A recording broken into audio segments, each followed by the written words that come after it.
Good evening, everybody. This is Radio Free Mormon here on the Mormon Newscast. It's Monday evening. It's July 6th, 2026. I am joined, as usual, by Rebecca Biblioteca and Cub reporter Bill Reel. How are you doing?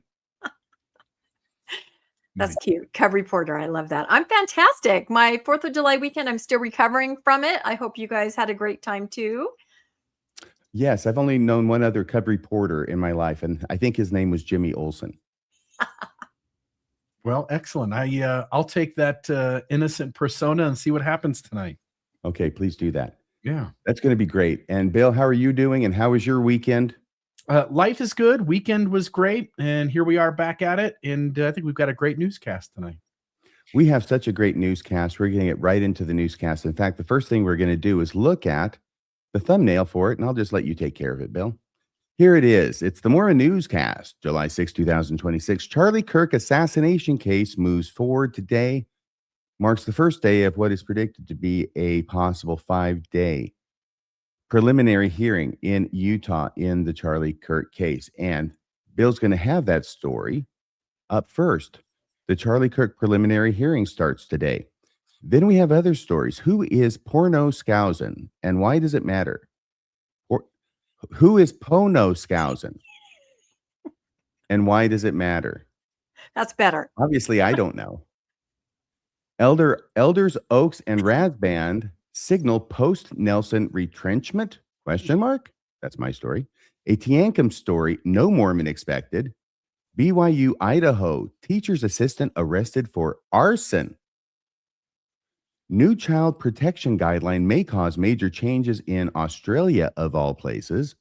Former Mormon judge sentenced for CSA.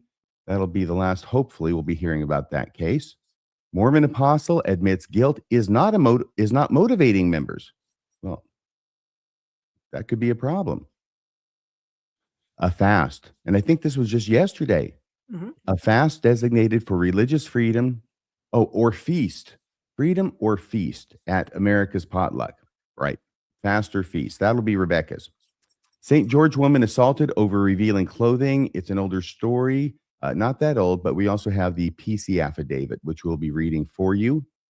And then finally, Pete Hegseth's advisor targets Latter-day Saints. So we'll get started with that first story about the Charlie Kirk preliminary hearing, which did start today. And in and amongst my other duties and getting ready for the show tonight, I was able to listen to quite a bit of it, maybe around half. What about you, Bill? Yeah, so I was watching some. Let me put this back up. Sorry. I've been watching some things happen today. And Rebecca and I were talking before the show started. I'll talk about a few of those when I get to the end of this. But the preliminary hearing began today for Tyler Robinson, the 23-year-old man accused of assassinating conservative activist Charlie Kirk during a speaking event at Utah Valley University last September. Over the next 5 days, again, RFM, you hit that on the head. That's supposed to go that long. Prosecutors will present the evidence. By the way, I'll just note one of the things that came out today as it's been happening, and I'd love to get your point of view, RFM, on this, but it seems like the defense is objecting at everything, like just maybe more objections than what I would normally expect in a case, trying to sort out what kinds of evidence can be allowed and not allowed. So when we get to the end here, I'd love to know your 2 cents on that. So prosecutors will present the evidence they believe justify taking the case to trial, including DNA evidence, surveillance video, witness testimony, autopsy findings, and what they say are both handwritten note and text messages. I've got one of them there on the screen, indicating Robinson intended to kill Kirk. Prosecutors are seeking the death penalty while the defense has not yet entered a plea. And that was as of this morning. Of course, that I'm sure won't happen until later on in this process. This hearing isn't about guilt beyond a reasonable doubt, but rather about whether there is enough evidence for the case to move forward. Robinson, who grew up LDS and while reportedly inactive, was still a member of record at the time of the shooting. And before I get into the second part here of this slide, I just want to note this text message. This was one of the things that came out early on, but was being hashed out again today. And it's the text message of why did I do it? And his partner, who also I think shared their testimony today via a video conferencing in, said, yeah. And Tyler responded, I had enough of his hatred. Some hate can't be negotiated out. If I am able to grab my rifle unseen, I will have left no evidence, going to attempt to retrieve it again. Hopefully they have moved on. I haven't seen anything about them finding it. And I just want to say, when you're upset because someone else is hateful and you pick up a gun and you shoot someone, maybe the hate in the other person isn't the real problem. And so I note here, beyond the legal questions, this case is another reminder of how dangerous America's political climate has become. And I think there's just so much going on in the world today that speaks to that. Regardless of where someone falls on the political spectrum, assassination can never become an acceptable response to ideological disagreement. Mormons and ex-Mormons alike, when we look at Mormon history, we all should understand all too well that when political opponents are viewed as enemies, when people who think differently are viewed as enemies, to be eliminated rather than people to be debated, democracy itself begins to erode. Robinson's Mormon background, regardless of his current beliefs, I'll just note, should neither be ignored nor used to explain his actions. I know there was a lot of that kind of push and pull in the beginning. Personally, I didn't care whether he was still a believer or not. He had committed an atrocious act, and Mormonism was simply the tie-in that had us covering it. People are ultimately responsible for their own choices, but because this story intersects with the LDS community, it's one that we here at the newscast will continue to follow as the evidence is presented and the case moves towards trial. As I was watching things today, Rebecca noted that Erica Kirk left the proceedings. I think her and some family as well left the proceedings very quickly. And I think that had to do with an announcement that what was going to be played next was the actual video clips of the assassination taking place. And of course, the loved ones of Charlie wouldn't want to be seeing that. So they rushed out. I also saw, and Rebecca, you mentioned this too, but I also saw in the news that one of the things that came out in today's conversation was one of the staff at UVU noting both video clips that have now show the gentleman climbing to the top of the, I guess I'll call it sniper pit on top of the building, but also recognition of that when after the crime had been committed, them going up there and viewing that space and seeing sort of what it looked like after the alleged assassin had stepped down. But I am curious what other things you guys had heard about today in regards to this. And two questions I do have for you, RFM, is that one about whether this seemed like a lot more objections than what is normal or standard, what is expected. And then the other thing is I'm curious why they're calling this a preliminary hearing. It sounds a lot like a grand jury proceeding. I assume they're sort of one and the same, but why the label for them being different? Here's what I think, okay? And I could be wrong about this. Let's start with what I know, okay? What I know is that there are different procedures that different states have in order to ensure that a person who's charged with a crime, that there's an independent decision made by a neutral and detached magistrate, okay? A judge who looks at the facts and says, okay, there's probable cause to believe that this person committed this crime, and signs off on it. And that should happen prior to the trial, obviously, right? It's a separate proceeding from the trial. This is just whether there's enough evidence and facts to charge the person at all, much less convict them. So probable cause, generally it's around 51%, probably more likely than not. It's a little bit fluid, and different people will see it differently. But at trial, of course, it's beyond a reasonable doubt. Proof beyond a reasonable doubt is what the burden of the state is, not just 51% probably. Now, okay, up here in Washington, which I can talk about what I know, there is no grand jury. A grand jury is a proceeding, like you said, Bill, which would happen before the charge was filed. Obviously, the charge was filed over half a year ago now, I believe. Yeah. What's he been being held on if a charge hasn't been filed?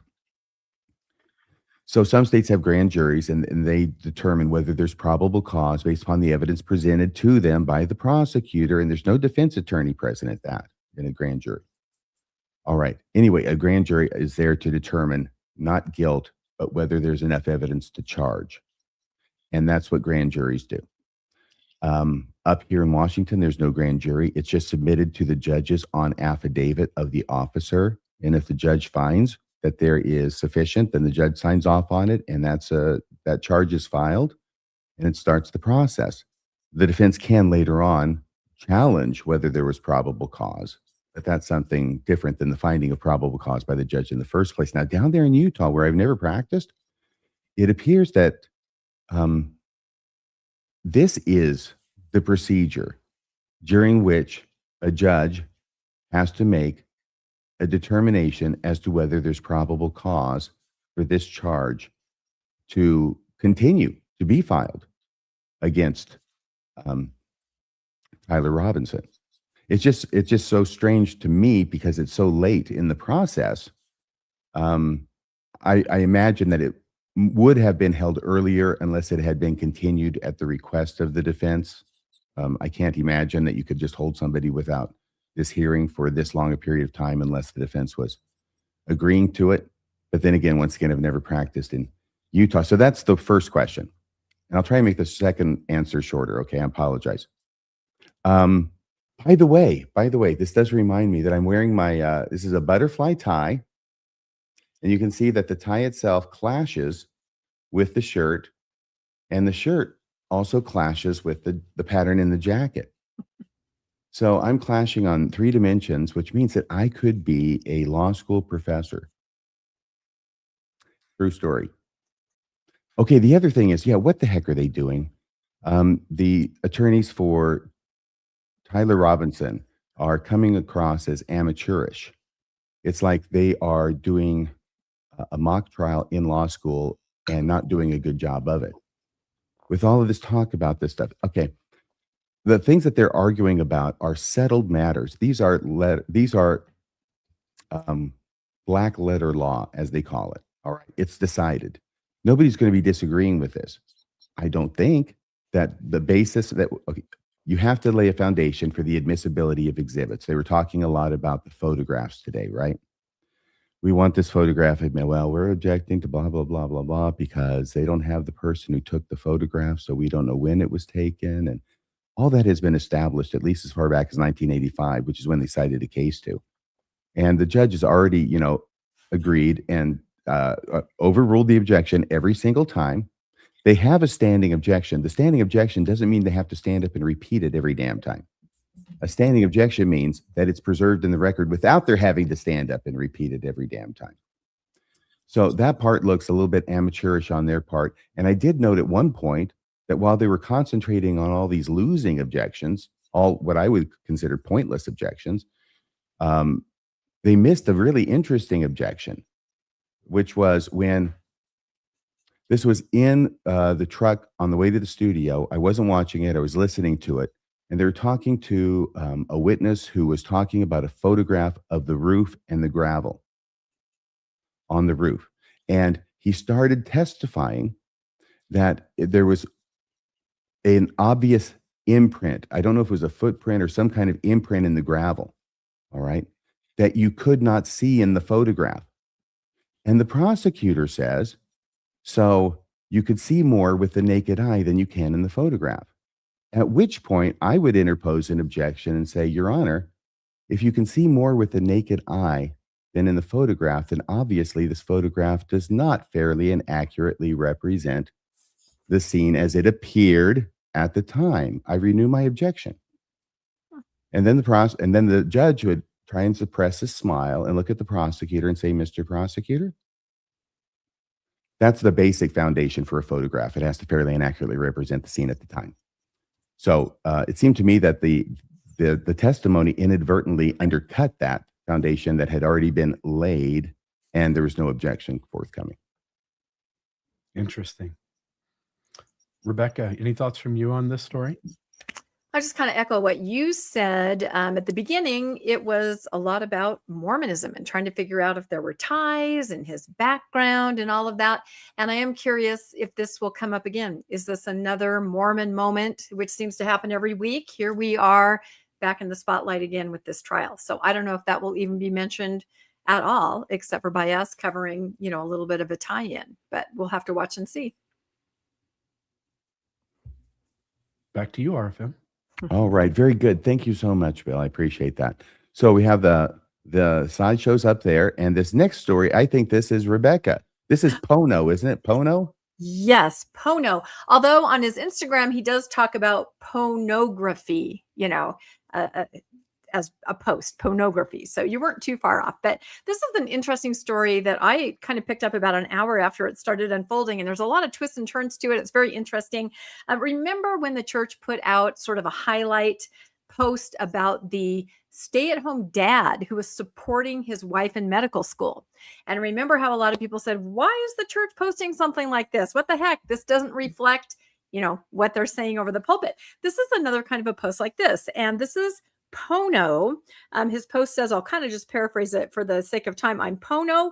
I'm from Hawaii. I grew up military, moved around a lot. I came to New York about 5 years ago to study fashion at Parsons, and I just graduated in May, apparently. He talks about how he was a ballet dancer. His family moved, and he says a lot of my inspiration comes from women in my life. He's a very successful fashion designer in New York. My mom held our family together through deployments. Relief Society sisters taught me how to sew. So that's kind of cool, right? He hobnobbed with the people in the ward, the women, and they taught him how to sew. He talks about his faith being part of his life, shows up in his work in quiet ways. That's important to note right there. I love exploring identity, spirituality, and purpose through clothing. Clothes can tell stories and they can carry light. There were many times in fashion school when I felt different from everybody around me, but I learned I do not have to choose between being creative and being a disciple of Jesus Christ. Both shape me no matter what. So there it was, a very interesting post about this gentleman who is really successful, a rising star in the fashion world. Well, right away, if you're familiar with Greg Mattson from Quick Media, I actually saw the post on his site. He says, who is in charge of this account? And by that, he's trying to say, this does not seem to gel with the message that the church should be putting out. The comments, and there are hundreds now. This is taken just like within the first half an hour of it coming out. Can you feel the pride in Pono? Whoever they hired to put this post out, it's intentional. What is going on? They start to blame perhaps Aaron Sherinian, right? Always there in the background. Somebody points out that LDS Living did an article on him in 2023. And here's a copy of this where they talk about him saying the Relief Society taught him to sew. Now he's breaking into the New York fashion world. And that article talked about how he was going to be going to school. This latest post is celebrating the fact that he just graduated in May. So very interesting to watch the reaction from people. And I did have to, Greg right away chimed in. Somebody said, and I always redact names, that's just how I roll, what's your problem with the actual post? Somebody asked Greg on his site. He says, it's not the post itself, not the story, nor the person. I wish him the best. It's the actual posting of the story by the official account of the church. We live in a time when the world is emasculating men and masculizing women. To have the church go along with this is concerning, especially when men get practically no messaging from the church. What? Men get no messaging from the church, specifically about being men. Then you get this type of post, filling this massive void. And he just goes on to say, it's in a vacuum. I have no problem with it, but it smells like cultural trends. Again, I have no problem with the young man or his pursuits outside of his pride support. It's the cultural context into which this is posted. Our time, there are rarely masculine messages from men in the church. It's rare to find a message directly to men that is positive about masculinity, either inside and outside of the church. It just kind of goes on to say the church needs to be posting more about what a man's role is. They kept saying the word meekness leads to weakness, which is very interesting. So there was kind of a big, it got legs, it took off. Ward Radio talked about it. Jasmine talked about the masculinity crisis. Greg Mattson did an episode quoting President Christopherson and several different little shorts about men in the church are not being allowed to, emphasize their masculinity. Have either of you heard of this Pono or what's been happening? And what are your thoughts on this crisis of masculinity before I go on to the next part? I think Jasmine's doing her part to solve the masculinity crisis. Okay. By making a TikTok about it. Yeah. What did you think I meant? You guys. Just that. Okay. I don't have anything to say here. I've got some comments I'll share at the end of the story. Okay. But you can't imagine how big this blew up. Just like the stay-at-home dad, everyone's like, why is our church posting this? This has no place on their official page about a fashion designer who was a former ballet dancer who is taking the fashion world by storm. And I just made this what's next. This is a made up post, everybody. It's not real. Will they be posting that, the bishop's wife is actually running the ward? Is that the next thing they're going to post? Cats and dogs living together. So I kind of followed this firestorm for a couple days. And then suddenly the Cougar Chronicle, which is an off-campus BYU newspaper. When I was in college, it was the Student Review. Now it's the Cougar Chronicle. And the title here says, Church Communications Department features man who sells merch mocking the church. So suddenly people start looking into what exactly is he designing? What exactly are his fashions like? And it says, it's just to paraphrase, on Monday, the official Instagram and Facebook accounts for the Church of Jesus Christ of Latter-day Saints posted a story of a man named Pono Skousen, a fashion designer from New York. Notably, the story was not posted on X, formerly known as Twitter. So they did not put it there. They put it on Facebook. What the post fails to inform anybody, we're talking about the post from the church, is that Pono is a gay man who makes and promotes products which openly mock the values of the Church of Jesus Christ of Latter-day Saints. Pono and another gay man, Charles Robertson, founded a fashion brand called the Church of Martin. And they first started posting about this in December of 2025. The brand's targeted demographic is gay people, more specifically gay members, ex-members of the LDS Church. On their official Instagram account, they have promoted themselves and their brand in videos posted in May and June, which mock the church and Utah culture, often using primary songs.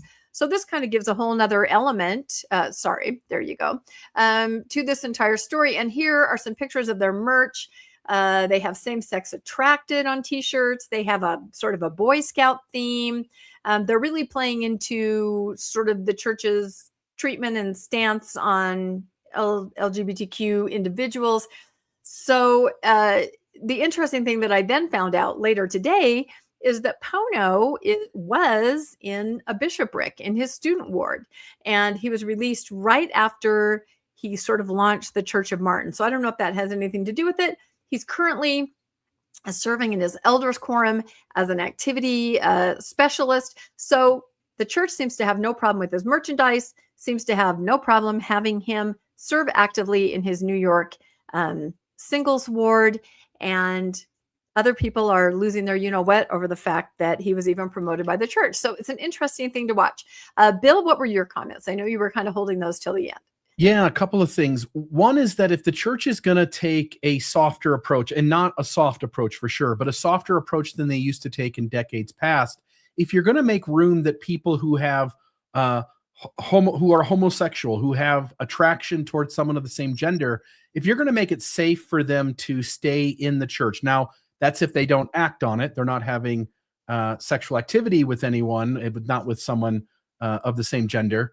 But you need to make room for them. If the church is going to do that, then it has to highlight these members, certainly among all the members that it highlights.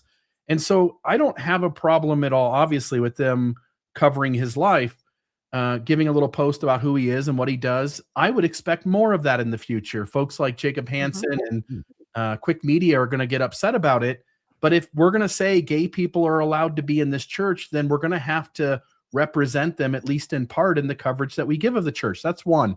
But the other side of the coin is this. When I watch the church doing what it does, for instance, if we remember, Papa Osler did an interview where they talked about the first transgender person getting baptized and how the church fully knew knew fully well who that person was. They had sat down with a 70 or an apostle, somebody, and had a conversation with someone higher up, got permission to come into the church. If you remember Sharon Eubank, when she was, I'll say, overseeing some youth presentation, there was, I think it was a bisexual woman, a younger woman who got up, and she had a chance to talk about herself being bisexual. And you're seeing more and more of these moments. I forget the gentleman's name, Charlie Bird, that's it. Mhm. Charlie Bird being allowed to be in his ward, and us talking about, wow, that seems like a different standard for him and his partner than other gay members of the church. But what my brain is picking up on is that we're seeing a significant increase in the coverage of people who come from something other than cisgender heterosexual lives. And I have a hunch here, the church is on its way to a change. And before the church can make a change, it can't go from one thing to the complete opposite. It has to do tons of baby steps along the way. And I see this, Aaron Sherinian, Papa Osler with the transgender female who got baptized, Charlie Bird and his partner being allowed to be in, and other things that have happened that if I sat here long enough, I could remember. And it indicates to me that there's something shifting in the church, and it may not happen for a decade or two, but it's on the way. Yeah, well, people are taking note, that's for sure. And some people are encouraged and other people are very upset. By the way, one more thing is, if you really are struggling to keep people, if women for the first time ever are leaving the church in larger numbers than men, if 40% of the church has left in the last 2 decades, and if about 33%, 1/3 of people in the pews today don't believe, then making space for people to be in your faith that in decades past you had no room for at all would be one way that you would counter a decline. Very good. Well, all I can say is stay gold, Pono boy. Now we're going to another story about arson. No, Yeah. threats. Yeah, this one here is mine. I hope folks can read that. A California case. This is the Modesto Bee. This is Oakdale man gets 10 years for threatening LDS church members after years-long case. And this is in the headline at the beginning you read, RFM. This is a Teancum Mormon story that people weren't expecting. A California case involving a man named Teancum Garza.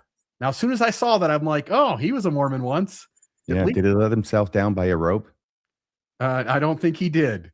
But Teancum Garza has finally come to an end after nearly 3 years in the courts. Garza, who comes from a Latter-day Saint family, who would have guessed it, pleaded no contest to making criminal threats with a hate crime enhancement and was sentenced to up to 10 years with a recommendation that he receive mental health treatment. According to court records, his behavior escalated over several years. It started with him writing on LDS meeting houses in crayon while claiming he was performing an exorcism. That was when he was 4. Yeah, that was when he was younger. It progressed to drawing pentagrams on church property and eventually included repeated threats to kill church leaders and their families. So that escalated quickly. One thing that stood out to me was the response from the local church. Rather than focusing on punishment, there were several comments from local leadership consistently emphasizing that they wanted Garza to receive treatment, which if the details of his actions didn't do it, then this should be an indication that he's suffering from serious mental illness. They described his family as respected members of the congregation. They expressed concern for everyone involved and ultimately said they were grateful for the outcome that appeared to prioritize both public safety and mental health care. So he didn't just get like a prison sentence. He ended up negotiated to a plea agreement with a 10-year prison sentence, but it came along with a recommendation for a mental health treatment plan. And so it seems like everybody involved was sort of recognizing this was mental illness. Prison really isn't the right place. Let's at least leave some options for some mental health treatment as well. But that response reflects a great deal of compassion from the church. I don't know per se what higher ups thought of all of this, but at least at the local level, they recognized they were dealing with somebody who did have mental illness.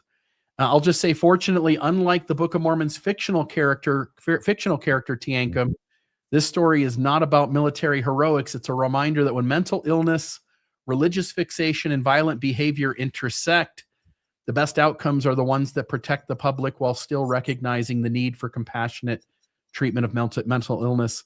On that point, both the court and the local congregation appear to have landed in the same place. By the way, this reminds me of an old Mormon joke about the two things that Mormons can't swallow. And back to you, RFM. Yeah. I'm not sure I've heard that joke before. Maybe you can tell me after the show. All right. Very good. Thank you for that. Well, there was a big day yesterday. It was a big day of not eating anything for Mormons, but it was for a good cause. Rebecca Biblioteca has the story. It was for a good cause. And as my co-host Landon likes to call fasting, it's wishing without food, which I think is great. We should just always use that. But we reported on this. There was a letter read to wards everywhere a couple months ago, a unified fast for religious liberty on Sunday, July 5th. And that was yesterday. And let's see. Oops. Sorry. My slides here. It says the First Presidency of the Church of Jesus Christ of Latter-day Saints has invited members across the United States to participate in a unified fast for religious liberty. Of course, what else would it be in July? The fast was held on Sunday, July 5th, as part of the nation's year-long observance of the 250th anniversary of the signing of the Declaration of Independence. Church leaders encourage members to express gratitude for the blessings of religious freedom and to pray that it will be strengthened not only in the United States, but throughout the world. Religious liberty for everyone. Now, of course, part of fasting is paying a generous fast offering. So I think they really focused on that part too, that you're supposed to fast and really think about giving a very generous fast offering because it's such a special occasion. As I said, the invitation was originally put out earlier. The church news article that we just went through places the invitation in historical context, talking about the Continental Congress calling for national days of fasting. So they're in very good company. When you want to do something symbolic, you want to get some press, you hold a fast. What I found interesting is that also on Sunday, July 5th was the National Potluck Day, right? So that's why I called it feast or fast. Which one are you going to do? Oh. I had a lot of people say, well, you can do both. And I said back, well, not if you fasted the way my family used to fast, which was 24 hours, right? So I guess I don't know, miss your 4th of July. I don't know how you would work it, but in my family, we could never have done this. Some people did. I did hear reports of some wards that even had a potluck after church. I think that would probably be the best way to do it. So there's that. Any thoughts on fasting, feasting, and the idea that it's also a generous fast offering is sort of highlighted as part of this national fast for the whole world. It's a worldwide fast, even though it's religious liberty in the U.S. and anywhere else. I think the church is running low on funds. Yeah, that must be it. That's why they need this fast. Are there any indications of the church losing power and influence with religious freedom and religious liberty? No. I'm just wondering why we fasted. I'm still confused. Nobody part of knows, but America. everybody's very excited about it because it makes them feel important. That's right. Wishing without food. When you feel like you don't have power, you do something like that makes you feel like you do have power. So, but again, go ahead. I'm sorry. I was going to say the image on the left side of your slide, Rebecca. Yes. Shows the difficulty the church is still having, I think, in seeing itself really as a global church. It's been saying we are. I think ever since I joined the church in 78 and probably before that. Yep. We're a global church, but look, 250, it's got the flag of the United States of America, 250 years. It's obviously the celebration for the USA. But it's a worldwide fast and prayer, Steve. And the Church of Jesus Christ of Latter-day Saints, I think this shows the conflict that they still have between seeing themselves as an American church, a USA church versus a world church. Yeah, and that was on Award's Facebook page where they put that together. But you're absolutely right. And I think what you're going to cover next, some of those talks we've had recently, are they really global faith leaders when they just seem to just drill down on everything America-centric? Yes, there have been a couple of things that have happened, a couple of talks that have been given recently, which I am going to argue may signal a retrenchment of sorts in the President Oaks administration. And going back to older doctrines that I used to hear when I joined the church, they were loudly and proudly proclaimed. And then it went through a period where it was like we were embarrassed to talk about them, or at least the church leaders seemed to be publicly. And now President Oaks may be bringing it back. So the first thing I want to bring up here is this was June 20th, 2026. So that's about 3 weeks ago. President Oaks addresses new mission presidents, and he said a number of things there. The reason I think this may be a pattern of sorts is because we are seeing in a more recent address, Elder Rasband saying similar kinds of things. So I can't say it's a pattern until I see 3, but this could be the start. I'm not sure I remember hearing this kind of talk for many decades. So here's an example of what it is that President Oaks, let me take this off the stage. And I'll try and put this on. Let's see what he has to say. I have 3 clips from this. The original is like 3 minutes long, but I have 3 clips anyway. So what does it mean that the restored church of Jesus Christ is the only true church? 3 points. 1, we have the fullness of his doctrine, including the purpose of mortal life. This mortal life has a purpose. Our highest destiny is to become like our heavenly parents. Following the necessary experiences of mortal life, all sons and daughters of God will be resurrected and go to a kingdom of glory more wonderful than any mortal can comprehend. 2, priesthood authority. When lost, priesthood authority had to be restored by resurrected beings who had held it in mortality and who were sent to convert it. Right. So that part about the priesthood and the only true and living church, we're starting to become strident on this, are we? Now, am I the only one seeing this, by the way, Bill and Rebecca? Have you seen a similar pattern to the one I described Say more. about this being this kind of bolder approach, talking about what we really believe and our exclusivity from the Christian world was something that when I joined the church, we heard all the time. And for a period of time, we heard it all the time. And then it faded away and we started having this more ecumenical approach where we didn't focus on the differences. We tried to focus on the commonalities. And now I'm seeing more of a focus on the differences again. Yeah, but isn't it twofold? In other words, he's stating there's 3 things that make this the true church. But when you and I were younger, again, different generation a little bit, but when you and I were younger, there were so many things that Mormonism was hinging on and saying, like, this is why Mormonism was essential. It wasn't just, as Jacob Hansen says, the true structure of the church, but it was so many pieces of doctrine and understanding who Jesus was. And Mormonism over time has had to let a lot of that go. And now it's sort of putting itself on these 3 slightly ambiguous sort of pillars without being real specific. So yes, they're harping on what makes the true church true again, and they're doing it in a very different, more limited way. Rebecca? Yeah, and the timing, I think we've mentioned this before. We just had everybody blowing up on social media, are Mormons Christian, and over the DOD thing. And here he is giving this talk that says, not only are we Christian, we're the only true church. Although, as they're pointing out in the chat, I don't know if you guys saw Nemo's video about this video you just played. He said the only true church is the restored church of Jesus Christ. That is another church. There is a church that is named that. I think it's in Independence or somewhere like that. That is not the Church of Jesus Christ of Latter-day Saints. So I don't know if he's giving us a coded message. Blink twice. It is. Dallin Oaks has been engaged in the long con. That's what I'm saying. He literally said a different name. And as Nemo pointed out in his excellent short, you can't be doing that. There's confusion. So, but yeah, I haven't heard this kind of rhetoric since I was younger. Yeah. They dialed it way back. There's truth everywhere. Everyone, and now here Oaks again is saying, nope, it's us. In how can you, again, one of the pillars he said is that we have the fullness of Mhm. his doctrine.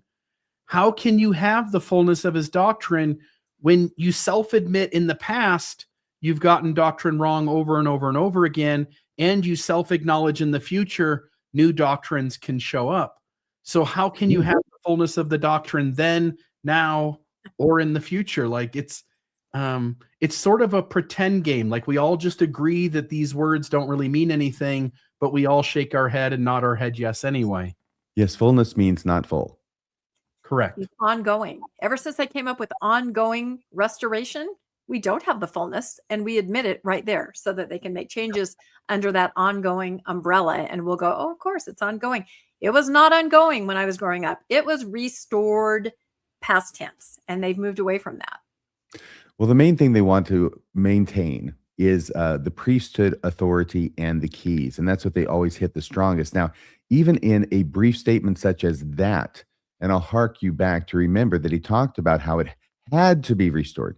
The priesthood had to be restored. There was no other way for the priesthood to be restored than through dead guys who once had it when they were alive, coming back and putting their hands on Joseph Smith and Oliver Cowdery, right, to give it to him. So even with that simple kind of an approach, but it's essential for the church, right, to have the priesthood authority. If the church doesn't have the priesthood authority, they got nothing. And they know that. And that is their last hill on which they will die. Fortunately, it's a claim that is not really susceptible to proof or falsification. So he's pretty safe making it. The thing is not so much, let me see here. Did he talk about religious freedom? No, he hasn't yet. Not yet. Oh, I think I've got this out of order then. Okay, that's important stuff, but not yet. So let me go to this, okay? I'm going to take this off, and let's play the next part. See if that's where it is that he speaks about this. Let's see here. Take that. Take that one off the stage. We got multiple down below. Okay. That happened as part of the restoration of the gospel.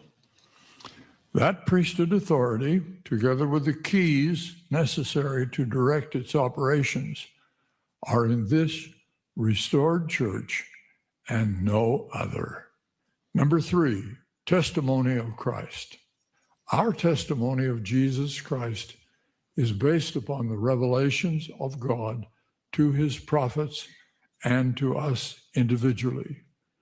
This makes it different in greater or lesser measure from the teachings of many in various Christian denominations and other philosophies.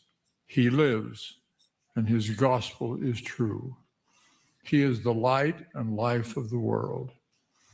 He is the way to immortality and eternal life.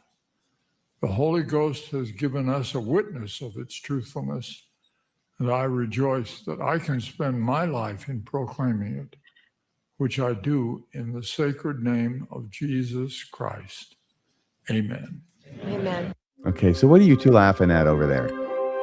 It's like I Dream of Jeannie. She just popped in. There she was. I had not seen the end of that clip. And she seemed like maybe she was actually speaking for him. Maybe it's a ventriloquism kind of a scenario, but she was mouthing the words he was saying, which a woman is not supposed to do. We all know that. I thought it was a fast and testimony meeting, like when I was early in the church, and I thought she had taken him up to the stand and was whispering in his ear what he needed to say. That's very strange. I'm sorry. Very strange. Does no one else see this? Yeah, he's like Moses, Noah, and Abraham. I'm going to see if I can find this correctly, because that was actually the last one. But you're right. That was what I had thought. You know, you see her, if you look at her closely, you can see she's actually reading the teleprompter. Either that or she's got it memorized word for word. Maybe she wrote it for him. Who knows? Yeah, but she's definitely saying the words along with her. And that thought did come to my mind, that she looked like the ventriloquist. But she's not a really good ventriloquist, because you can see her lips moving. Before you go to the next one, in that clip right there, Yeah. He says one of the facets of the true church is a testimony of Christ, that because of the revelations had in this church, have us having a knowledge of Christ that is greater or lesser than other Christian groups or denominations out there. And I thought that was strange language, that he's acknowledging that we might have more or less than other people out there, but the fact of having more or less makes it true.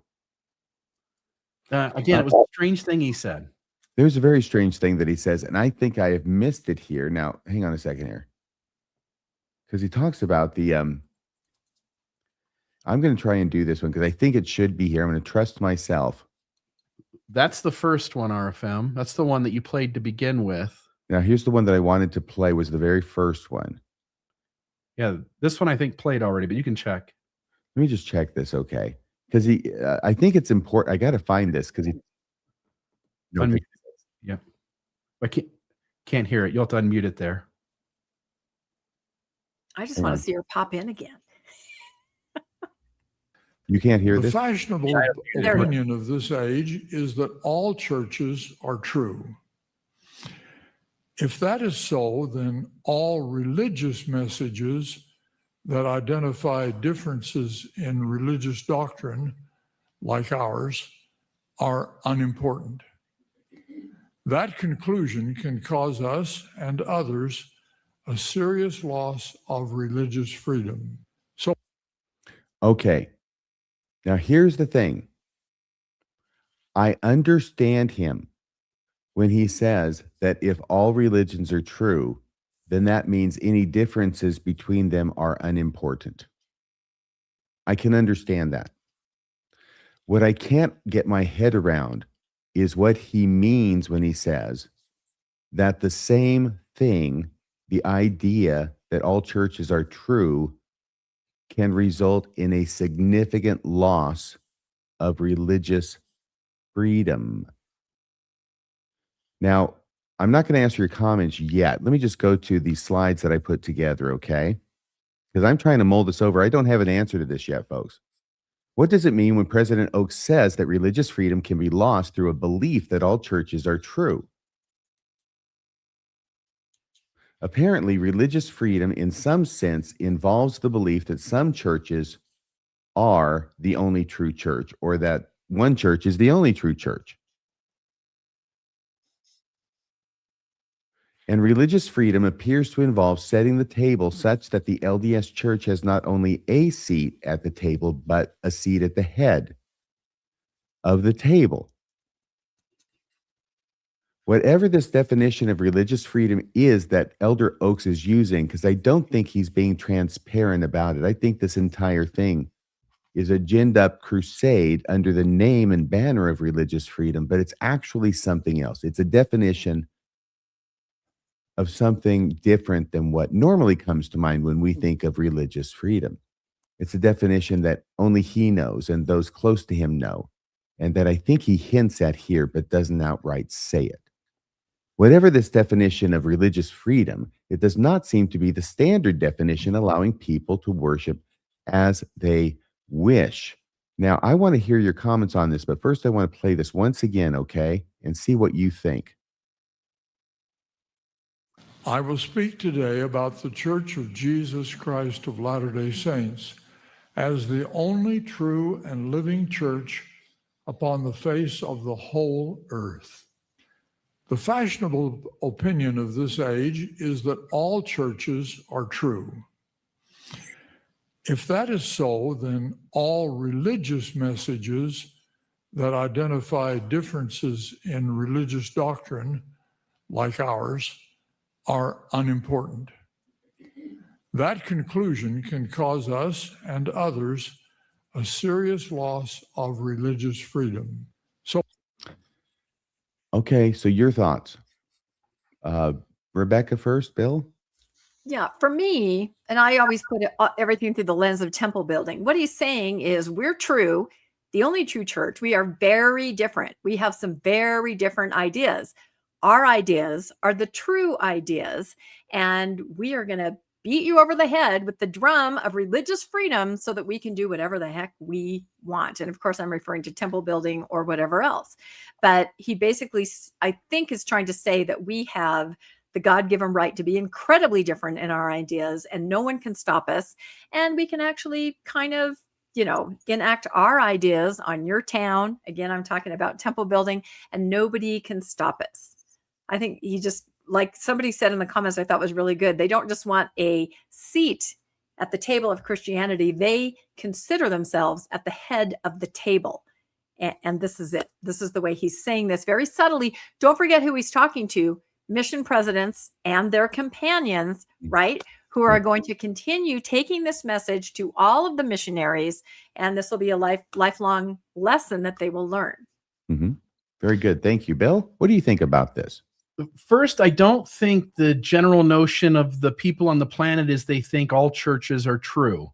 I think the general notion would be that's growing in the world is that all churches are false. None of them have a actual truth claim. They're all myth. And maybe they all have some usefulness. So being a member of one church has pros and cons, just like being a member of another church. Now, I'm trying to weigh what he said based in rubber meets the road. How do people show up thinking and acting?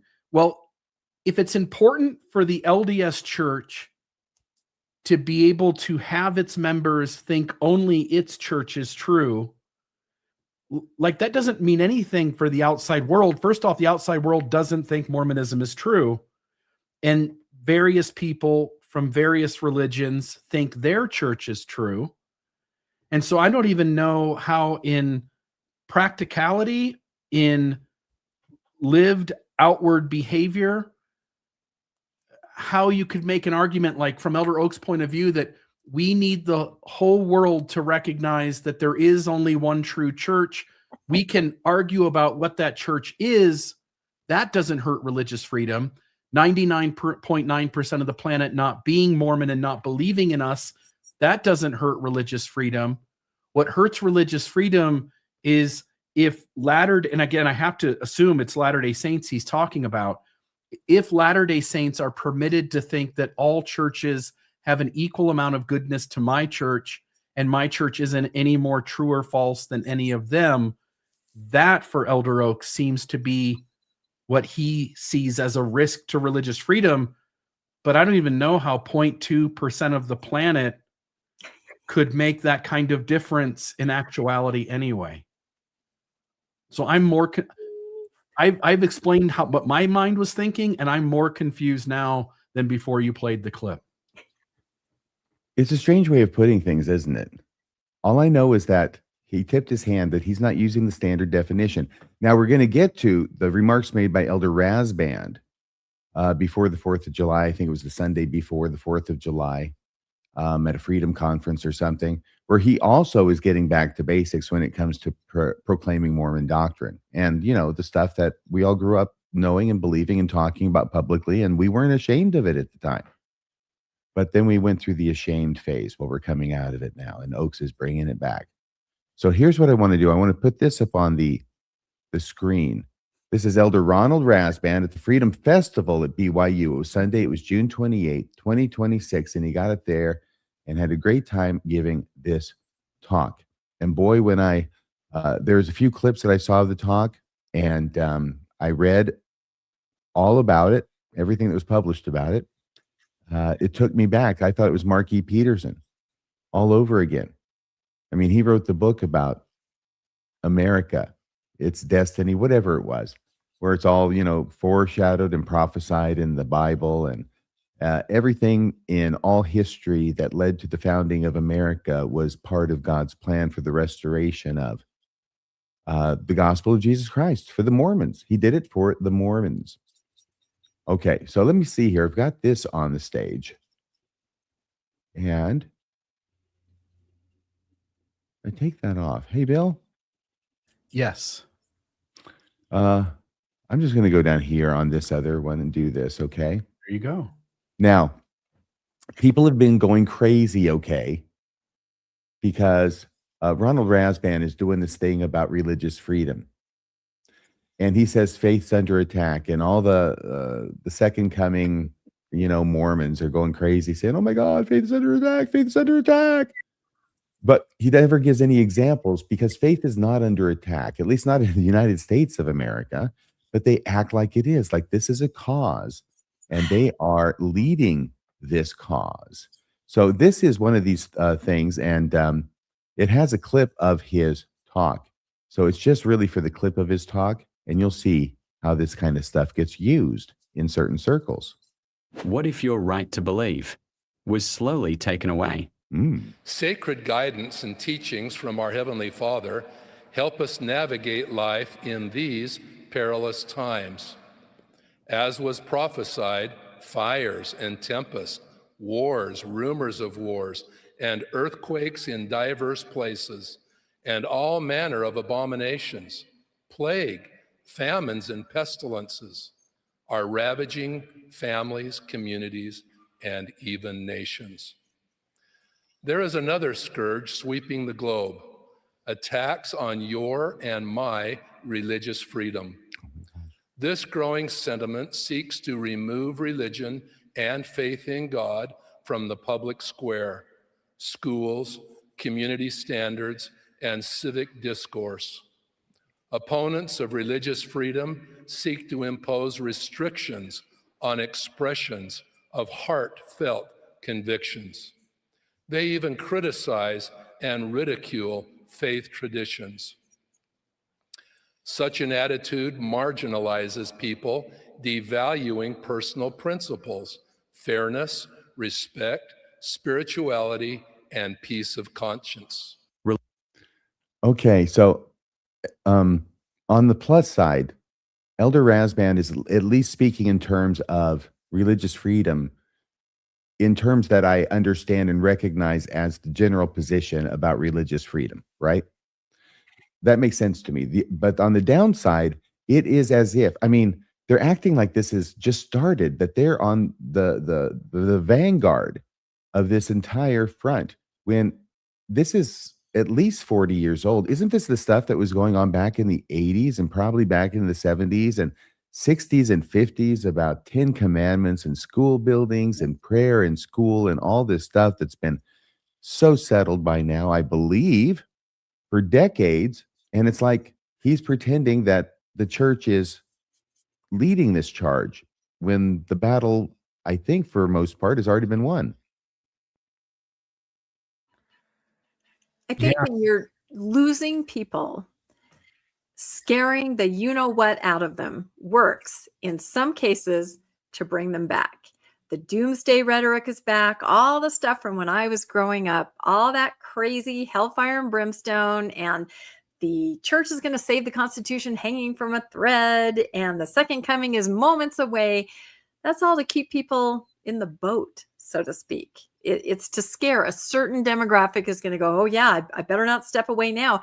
And this is what they're doing. We all recognize this, those of us that are older, and it has slowly disappeared. And now it's back with a vengeance. I should say, and I'll go to you, Bill, I should say that I had said that they're getting into the fight now that the battle's been won. Actually, the battle's been lost by and large by the side that he's championing. I don't know. Maybe they're saying, we'll go ahead and we'll tilt at this windmill that's already been settled for decades another time.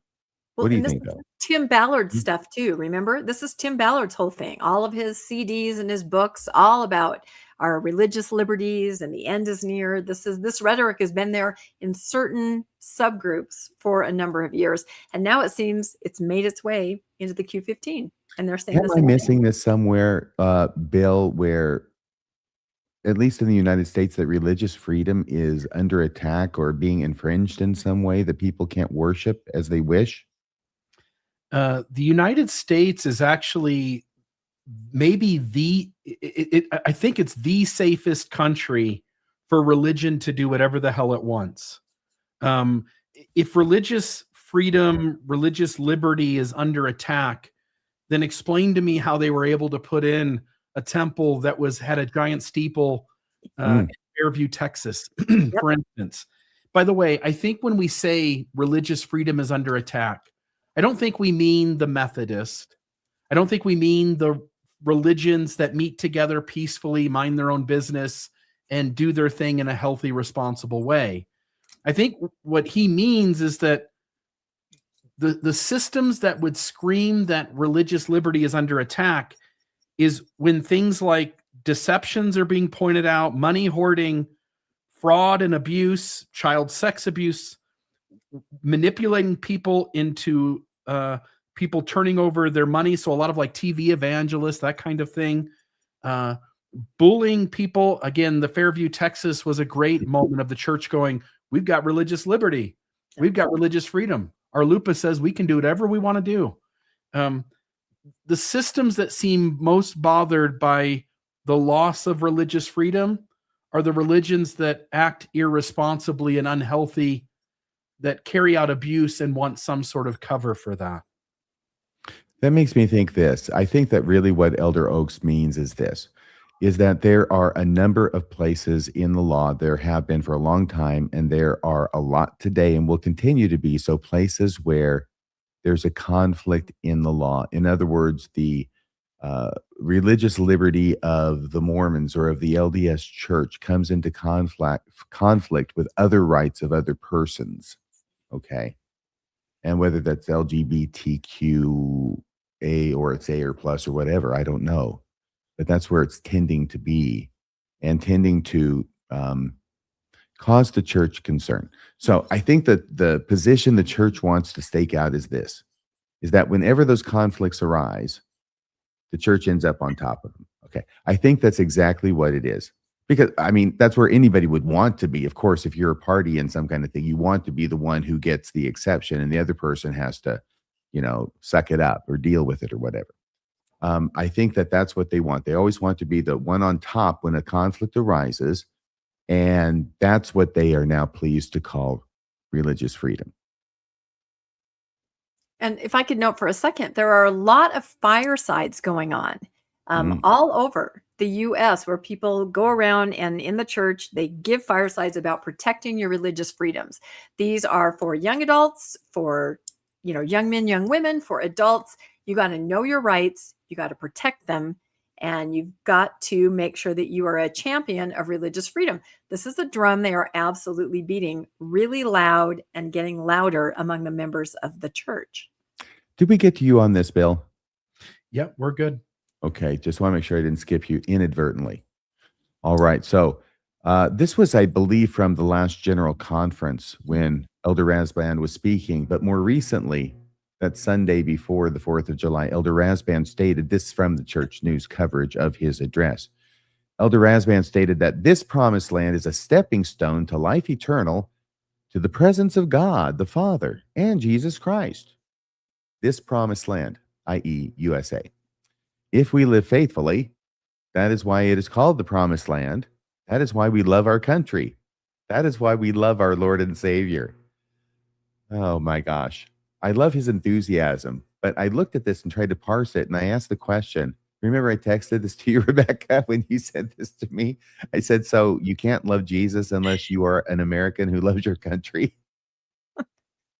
I think if you could flip the camera around and see the pictures of his audience, again, these are BYU alumnus. This is a freedom festival.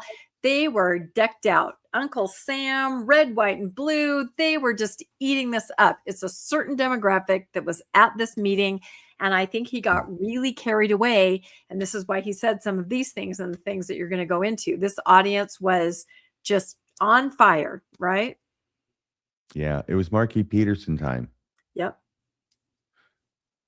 So then the next part, he had said, in the Garden of Eden, in what today we consider the heartland of America. I don't know why he felt it necessary to add that part, Bill. Because somebody's going to be looking at that like, ooh, that's raw meat. In the Garden of Eden, in what today we consider the heartland of America, God the Father and his beloved Son, not that other son he didn't like so much, but God the Father and his beloved Son visited Adam and Eve and taught them the gospel, said Elder Rasband. So once again, Garden of Eden in America, it's out there for everybody to see. It's in the display window again. Garden of Eden in Missouri is back on the menu, boys.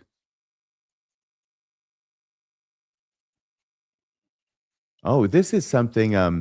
This was from December 7th, 2007. Remember how things have changed. Remember back then when Mitt Romney was running for president one of the two times, and this issue about Jackson County and the Garden of Eden came up. This was the only clip I was able to find. It's from a local news station, but it was dated December 7th, 2007, KMBC, Channel 9. Now, a couple of months ago, a reporter asked Romney specifically if he believed that Christ came to America and that he will return to Jackson County. Romney says he accepts the doctrines of his church and he tries to live up to them. He will give his speech called Faith in America tomorrow in Texas. Larry? Oh, I'm sorry. That's about Jesus coming back to Missouri. But I guess, when you weigh them out, I'm not sure. Is one of them more absurd than the other? Rebecca? I have not heard this talked about again since I was a young adult. They have really dialed back from this. And I was at Adam-on-Diamond just over Christmas, and I made the observation, they really are distancing themselves. You can tell. It's just kind of like, yeah, we're not going to talk about that very much. They just don't. They really don't. And they've sold off a lot of land in Missouri. Everybody thought we were going back there. When I was young, I was waiting every day from the pulpit to be told to go, right? My parents were ready. We were going to get in those wagons. Maybe it would be a station wagon. I don't know, but we were going to go. And then that disappeared. They just don't say it very much. It's kind of made fun of in the Book of Mormon musical and South Park. And so we don't say it. Here is Rasband. It's almost like he's, a time traveler. He's going back and giving the kind of talk that you would hear in the 80s. But I'm telling you, the audience, if you saw pictures, they're the ones that believed that. They're old school. Yeah, I was going to put up on the screen here. This is the church newsroom. This is the fact I've referred to often because it has to do with the question about getting our own planet. But there's another question here. Do Latter-day Saints believe that the Garden of Eden is in Missouri? Sentence number 1. We do not know exactly where the original site of the Garden of Eden is. Hence, how could we know it's in the heartland? While not an important or foundational doctrine, Joseph Smith established a settlement in Daviess County, Missouri, and taught that the Garden of Eden was somewhere in that area, like knowing the precise number of animals on Noah's Ark, or knowing the precise number of animals on Noah's Ark, knowing the precise location of the Garden of Eden is far less important to one's salvation than believing in the atonement of Jesus Christ. But he goes out of his way to say that, what was it? That America is a stepping stone? What was I can go back to it if you like. Let's Yeah. pull this up and just go back a few slides. Okay. Yeah, this crazy ass belief we have about the Garden of Eden in Missouri is not important at all. It's not. That's what that says. Let me see here. Was it no, that's the next one. Yeah. I really think Tim Ballard brought a lot of this back. Yeah. Visions of glory and all of that. And now it's really made its way back into the mainstream leadership of the church. People love it. Makes you feel very important, very special. He did say the heartland. It's on. Let me take this down, put this up. This promised land is a stepping stone to life eternal, to the presence of God the Father and Jesus Christ. How? He must be implying that this country was set aside for the restoration. The restoration gave us the saving ordinances of the gospel. And hence, without America, we don't have Joseph Smith. We don't have a restoration because God couldn't have done it any other way, giving us temple ordinances without America. Like, that doesn't really logically hold up. God can do whatever he wants to, wherever he wants to. If there was no America, Mormons would believe that he would do it somewhere else. The restoration's necessary. God isn't limited by the fact that there is no America.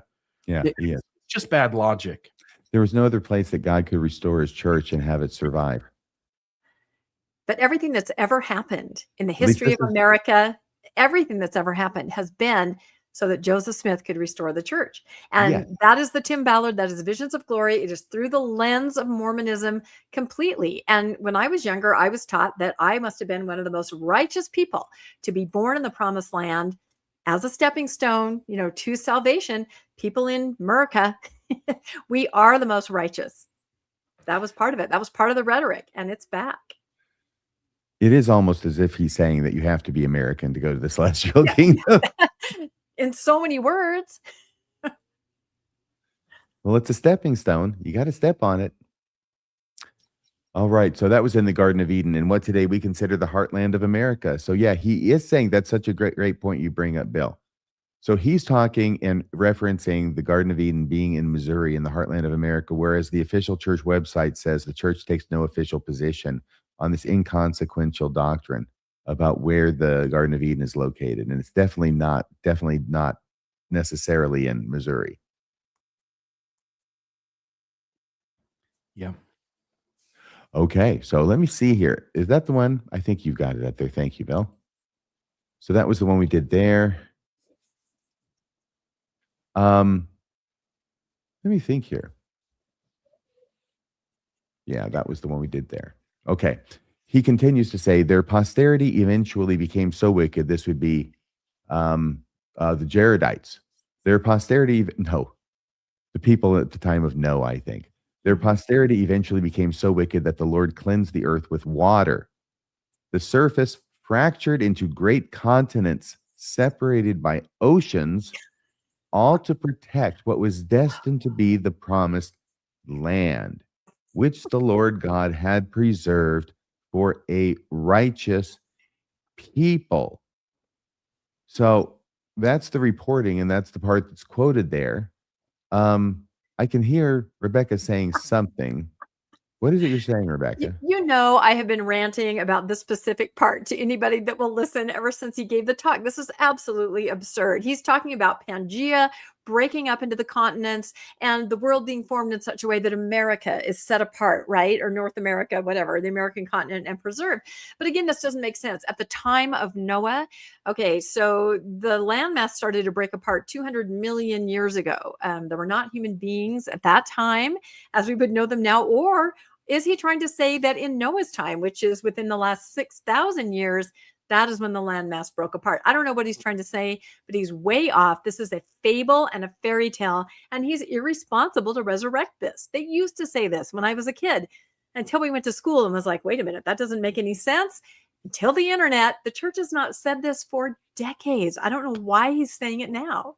But don't you feel the spirit when he says it? No, I feel that he's gone insane. I mean, I feel like they will take this down. For a minute, I thought they had taken it down. Somebody had posted the wrong URL. I was like, I think they took it down because, again, this is not the church party line in the 21st century. This was the party line maybe in the 70s, maybe the 80s, before, science became available to everybody. But it's absolutely absurd. I don't know what he's trying to say. Young Earth, or that people existed 200 million years ago, whatever he's saying, it's completely inaccurate. But again, the audience was eating it up. Mormons don't even believe.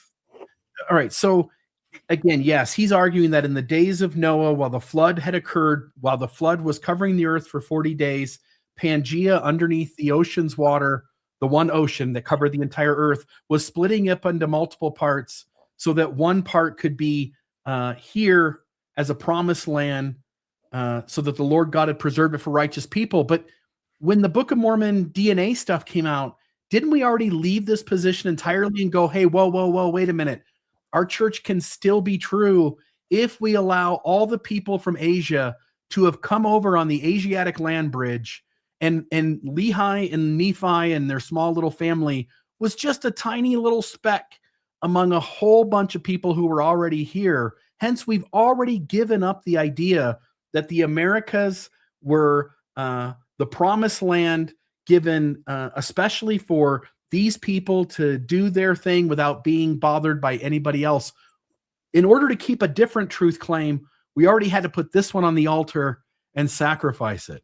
And here we are going back to it, which again, going back to your Oaks talk and listening to Rasband, it's almost like these guys went in the room and said, listen, it worked in the 80s. It worked in the 90s. And it's like they forgot that we have this thing called the internet that is not going to allow the church to proclaim its truths like it did in the 80s and 90s. Those days are over. You can't do that. In the days of Peleg, the lands were divided, I believe. I'm sure he's referencing to something like that. This is something that I Do you find think really, yes, what? I was going to say, do you think that there's any element of let's appeal to other Christian churches with more of an evangelical bent that may hold some of these beliefs? Do you think there's any of that going on? Look, we can say this stuff too. We used to say it. I wonder. It certainly could be. I don't know how many non-Mormons were in the audience. Probably some. He does go here, and this is the part I find really interesting, which is, in other words, taking something that was said by George Washington and seeing in it Mormonism. Not only seeing Mormonism, but seeing that as the only possible thing he could have been talking about. So he talks about, Elder Rasband does, in a 1775 letter, George Washington wrote, "A kind of destiny has thrown me upon this service. I shall hope that my undertaking of it is designed to answer some good purpose." Period. End of quote. So you can imagine being George Washington and writing this in a letter to somebody in 1775. And here you go. What is it? I don't know, 250 years later, 251 years later. And Elder Rasband gets a hold of it, and he's going to tell us what George Washington meant when he wrote some good purpose. That good purpose, said Elder Rasband, was the restoration of the gospel of Jesus Christ. So I'm guessing that would be a surprise to George. In 1820, the restoration was set in motion after God the Father and Jesus Christ appeared in vision and spoke to Joseph Smith. Of the U.S., Elder Rasband said, "Here our Lord intended for liberty to take hold so that agency might thrive. Here the gospel would put down roots and then branch out with truths to bless millions.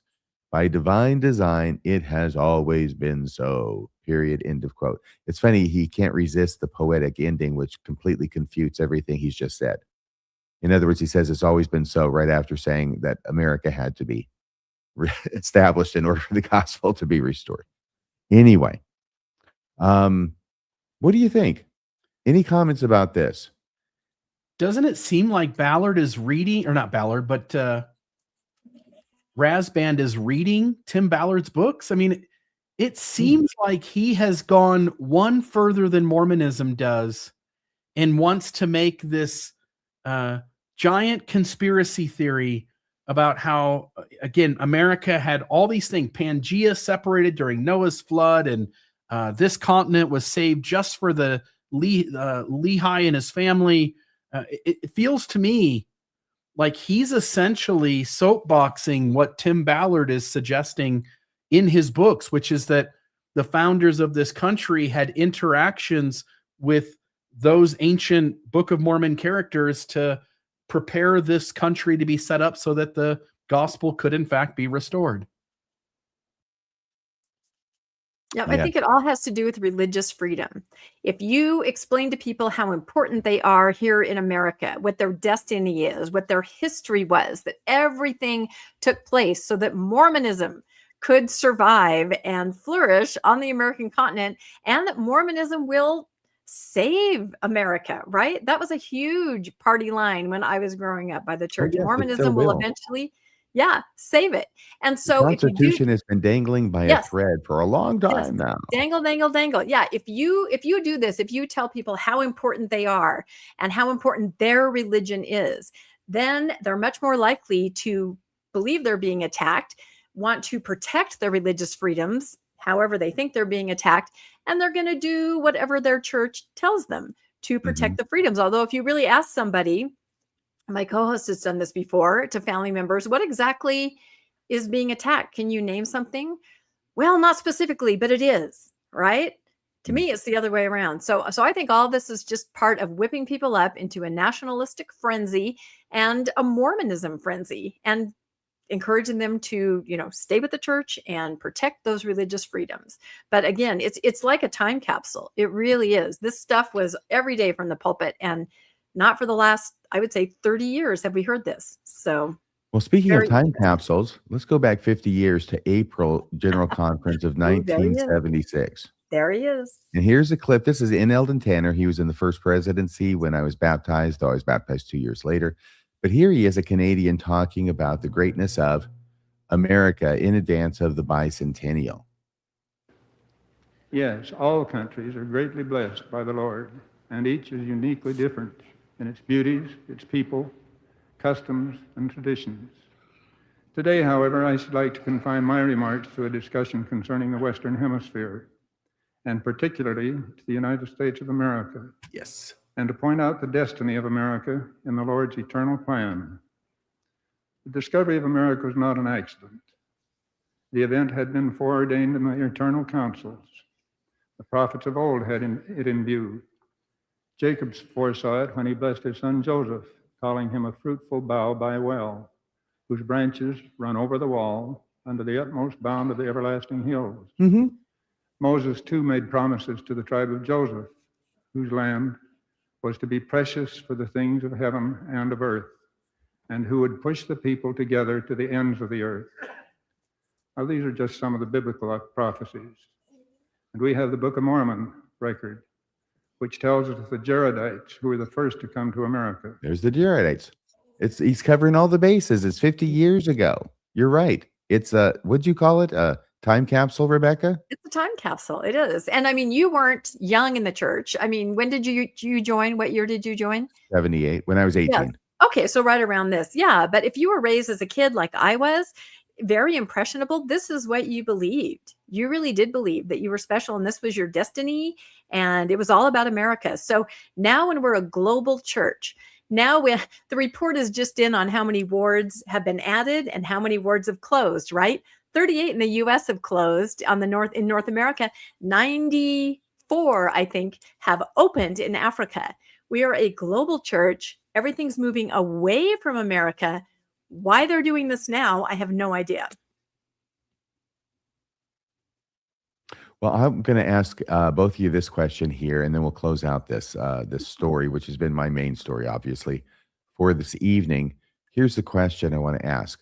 Taking into account the remarks of both President Oaks and Elder Rasband so soon after Dallin Oaks' ascendancy to the presidency, is it possible to see a retrenchment of sorts taking place? Now, the thing that makes this more interesting is that Bill is already, I think it was Bill, identifying earlier in the program, what he saw was the opposite taking place in giving spots to different people who were more marginalized in the church and giving them more frequent spots like Pono. Yeah, I think it can be both. I think it can be when it comes to our history and doctrine, we've given up enough ground. We have to figure out how to maintain some uniqueness to our story, even if it's embarrassing, even if it sounds ridiculous. There are parts of our story we have to hold. Otherwise, what do we end up in 100 years? We have to hang on to something. And then on the other hand, I think when you're a church that is losing people, and I think lots of churches are, I think you're trying to figure out ways that you can maintain holding on to people, or maybe bring groups in that you hadn't even brought in before. Again, the work the church has done among the African American community, having Gladys Knight go around and put on performances and showing people that, hey, we can be people of color friendly. That seemed to be a step to try to change the appearance and the tone a little bit. And I think that there are other ways that they can reach out to the LGBT community and try to figure out ways to be more inclusive and do that alongside of taking a step back in some of its history and doctrine and being willing to say the ridiculous at whatever cost. Any thoughts from you before the next story, Rebecca? I just think they're throwing all the mud at all the walls that they can and hoping something will stick. On one side, they're becoming Christian and having youth concerts, right? On the other side, they're telling people, no, the planet broke apart at the time of Noah. They're just throwing everything out there to every group, trying to appease everybody and hoping, like Bill said, that something will work. But again, that was our unique identity. 30, 40, 50 years ago. This was it. All this crazy dinosaur bones and Kolob and our own planets and Garden of Eden. This was the good stuff, right? The exciting stuff. And so if they're bringing that back, it's going to be a whole new breed of Mormon. We'll have to watch and see. All right. Well, very good. Let's go to the next story, which it looks like a picture of a temple, I'm guessing, Rebecca? Yes, it has to be mine. This is very interesting. We're going to be talking about Australia, Queensland to be specific. And this was shared with me. A letter was sent out to the stakes there. It says, "Dear everyone with a current calling in the something first ward, I have recently been given the attached guide for working with children in Queensland. This has been compiled by church employees." And this is the important part. There have been some law changes that I have been informed came into effect yesterday. What are these new laws about? Protecting children. What does the LDS Church do when legally they are forced to enact and take steps to protect children? Well, they have to make sure everybody knows what's going on. So it says, although this document, and this is the document that the church prepared in response to these new legal protocols in Queensland, although this document is intended for use by leaders working directly with children, after reading it, I believe it is important for everyone with a calling to have access to the information. Good for this stake president, right? Everybody needs to read this. But as you'll see later, it's pretty comprehensive, the protocols that the country's putting in place, or Queensland. The attached documents can assist you to know what to do and what to be on the lookout for. It's a heavy topic, but let's work together to keep our kids safe. It always seems that in other countries, the pressure is on to do the right thing just because of laws that are enacted in the land. I'm thinking of the Brit Vengers, right, who brought attention to laws that have changed in the UK for background checks. So the next slide is, and this is the Brisbane Temple in Queensland. The next slide here, this is providing a safe church experience for children and youth. Again, this is a 42-page document that the LDS Church in that area put together to explain to people what their new responsibilities and role is in protecting children in the church.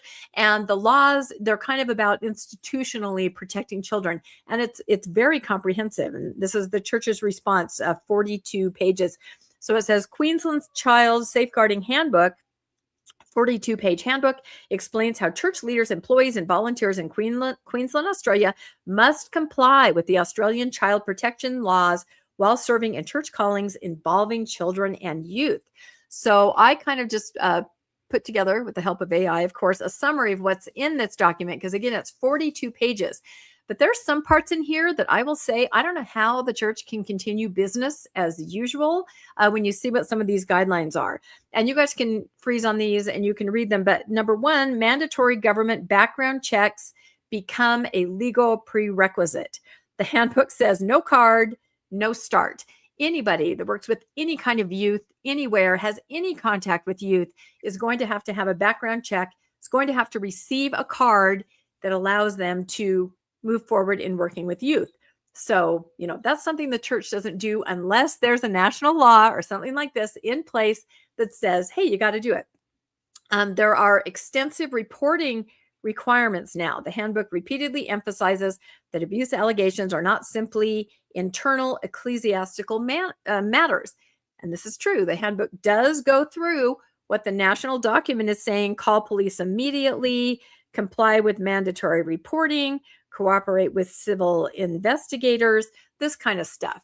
However, they also make this statement, again, in the church's document that says the obligation to report includes any information that may be disclosed in confidential conversation or religious confession, unless there is urgent safety concern for a child requiring reporting to the police before other notifications occur.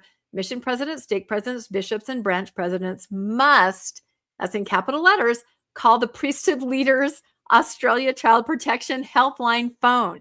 What do you guys think of that? Basically, this other document from Australia is saying, oh no, you got to report this. Don't just do it internally. You've got to report it. But here's this highlighted, I didn't do this. This is in the church's manual, just like that. Any thoughts about that before we move forward? Yeah, the only thing I'm thinking is the church still seems to want you to call the helpline. Mm-hmm. Yeah. And the country says you have to do this. Now, you can do both in a sense. You could call the police and report it, and you could call the helpline. But man, I think it's going to be better if law enforcement handles these instances than church lawyers, always. Oh, muted. Yeah, thank you. It's obvious to me that what the law says is that if there is an urgent safety concern for a child, that you have to report immediately. I mean, right away, immediately, right? Right. And then if it's not urgent, then you still have to do it right away, but maybe not as right now as if there is a urgent safety concern. So what the church is saying is, if we don't have to report right away and pick up the phone, that's the first phone call we make, then definitely call the church, which is there to protect the church. That's all it is there for. And what this does, I think, is it gives away the game. If anybody ever wondered what the church cares about most, the kids or their own bottom line, their own reputation, their own good name, this gives it away in spades in my mind, because because they're only saying this. I mean, they're saying, if you have to follow the law, follow the law. But if you don't absolutely have to, call us first anyway. Why would they not have it be just fine to call the law first regardless? And saying call the law first regardless of whether the child has an urgent safety concern, because what they care about more than the kids is their bottom line. They Yep. admitted it. No, I agree. And must is capitalized. You must call the church first. So this 42-page document, I believe, is how to still kind of wiggle around these new guidelines that have been put out from official sources. So let's go through a couple more. And again, this is a massive document. I'm just paraphrasing. Queensland new reportable conduct scheme. This is probably the newest legal development. Beginning on July 1st, Queensland requires organizations, including religious organizations, to report certain allegations involving workers and volunteers to the Queensland Family and Child Commission. The conduct does not have to occur during church activities.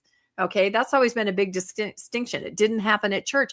This is saying anything that you become aware of, that you notice, that isn't at church, you're going to have to report that. It applies to clergy, employees, and volunteers with qualifying callings. So pretty much anybody that comes into contact with any children anywhere. Number 4, if you have a comment about any of these, stop me and make it. Religious confession does not exempt reporting. Okay.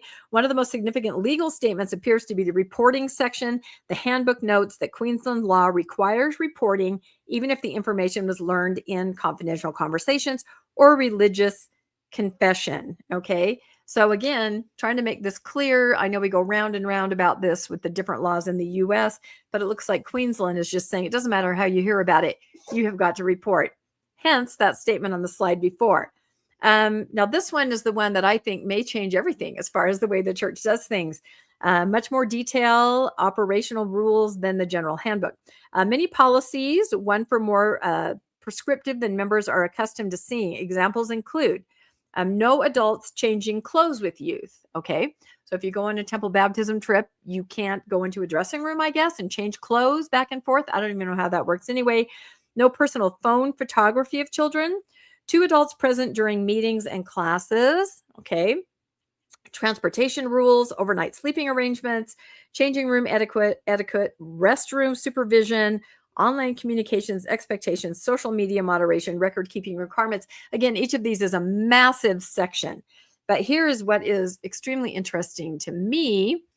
This is number 8, explicit prohibition on one-on-one situations. All right. Although the church has increasingly encouraged the 2-deep leadership model, this handbook makes avoiding one-on-one interactions a formal safeguarding policy. It applies to teaching, interviews, transportation, overnight activities, virtual meetings, and other interactions. So I kind of went more into the body of what they're saying. So meetings, it says a meeting is a meeting, whether it is in person, virtual, or on the telephone. For virtual and in-person meetings, there should always be 2 adults who have working with children check-ins meeting for the entire length. So that means they have to have their card. They have to have gone through the training. It can't be a bishop's interview where you invite your mom in if she hasn't done the training. It has to be 2 adults that are certified by this new program that are in the interview with you.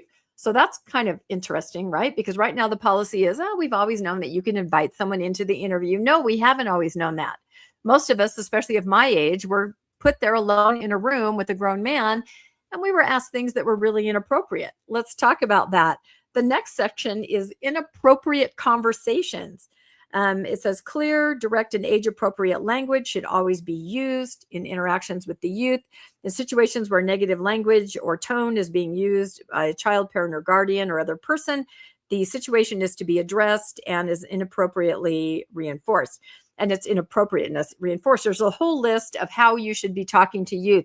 I'm going to fast forward down here to F.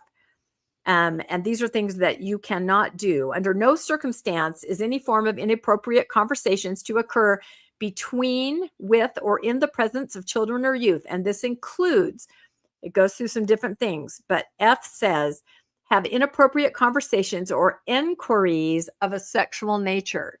So what is a worthiness interview but an inquiry of a sexual nature? I know they've tried to soften these, but for those of us of a certain age, everything was a sexual question, a very specific question. What did you do? How long did you do it? Who was it with? How did you feel? Go through the mechanics with me. By the way, yes. This is what Rasband and Oakes mean by religious freedom. Yes. Tampered with. Yes. Is that countries and societies and cultures are now catching up.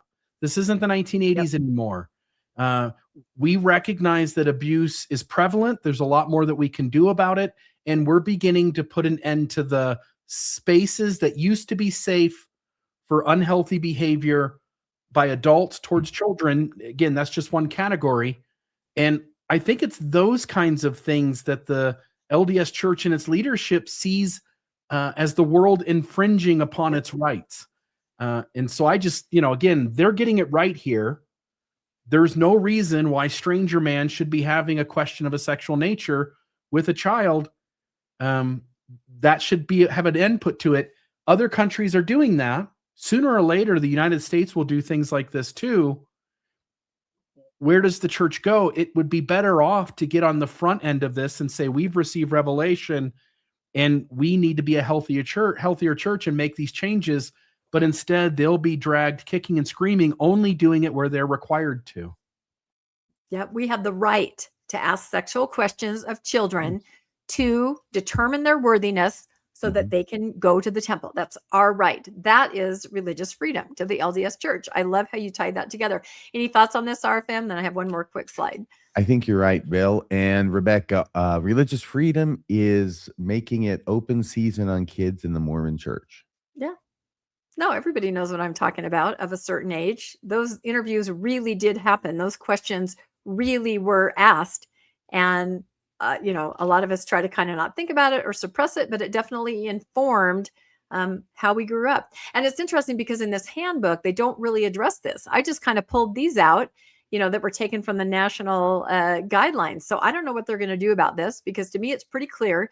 You have to have at least 2 people who are certified with this new program. And you cannot ask even innuendo of a sexual question, even saying, tell me about your worthiness or chastity. That is innuendo right there. And a lot of bishops dig in past that. Even if you do the bare minimum, that's still innuendo and you should be reported. Last 2 things in this huge document, required safeguarding training.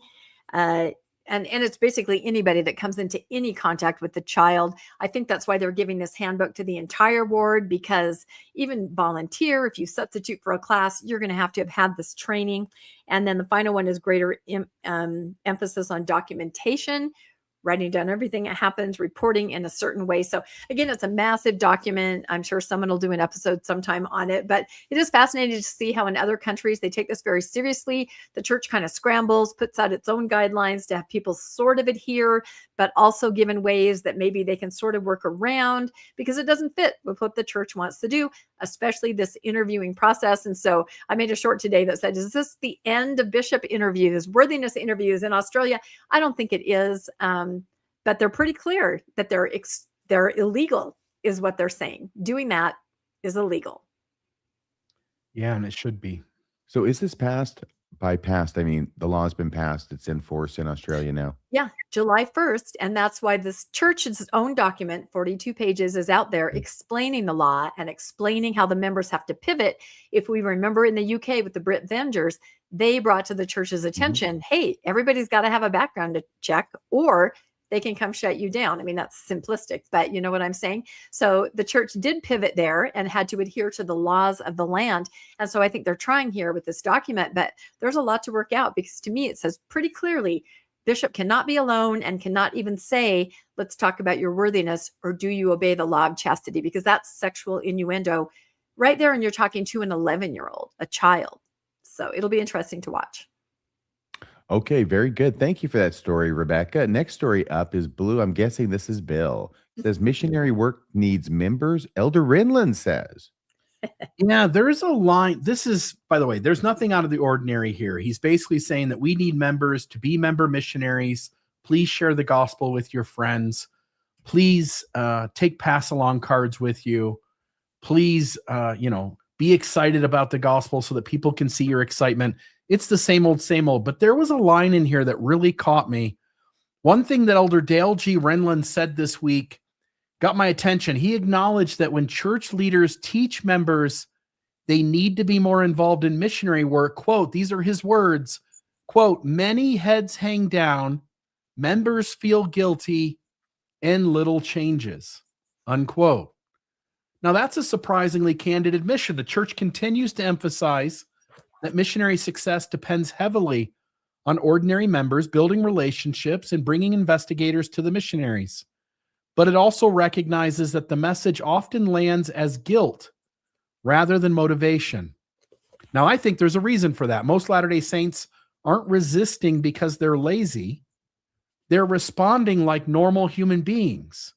Most people don't enjoy trying to persuade friends, neighbors, or coworkers to adopt their religion, especially in a culture where these conversations can feel awkward, insincere, or have the risk of damaging that relationship.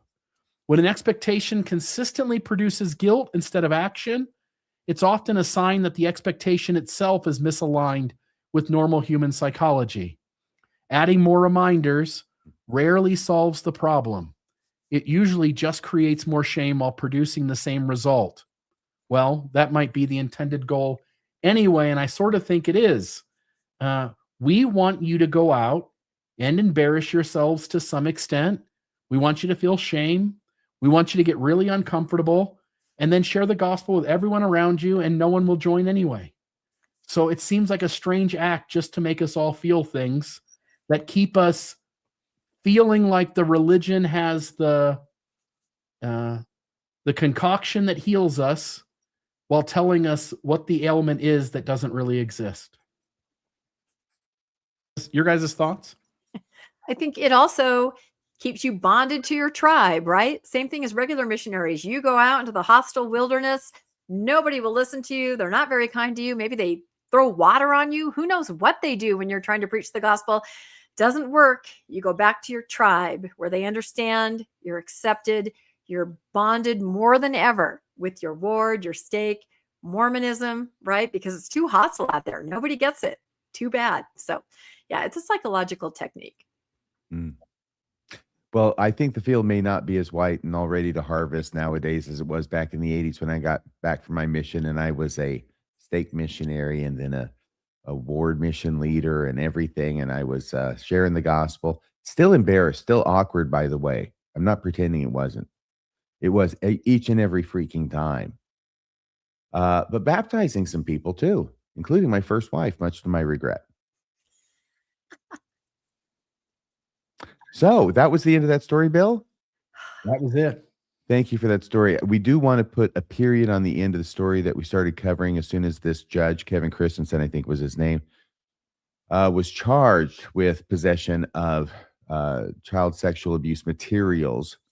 This is the guy who was a judge in Box Elder County in Utah, who was arrested along with the fire chief, and they were apparently doing this together on off hours.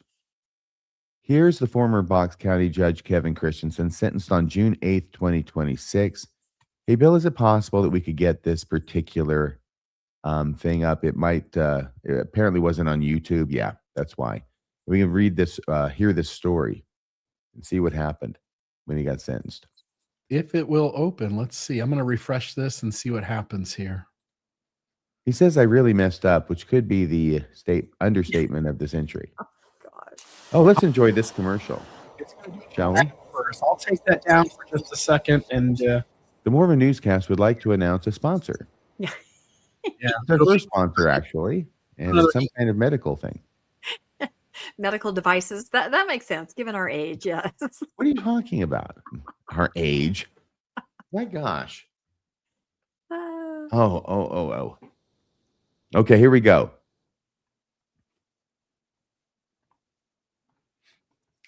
we should. This is going to happen. Let's all send our best thoughts. Thoughts and prayers. Come on. little fasting might help. Mecca, Mecca high, Mecca hiney ho, Mecca, Mecca high, Mecca chiny ho, maybe. I don't see it. Durka, Muhammad Jihad. This is really, really, it's such a great story that I think that we're never going to see it is what's going to happen. If I refresh it, we might get an ad again. This guy pleaded out and he got sentenced to like 10 years for each count. There's like 6 counts. And, I don't know when he's going to be getting out. He's an old fellow already. And he's probably, I don't know. I don't think he's coming out of prison alive.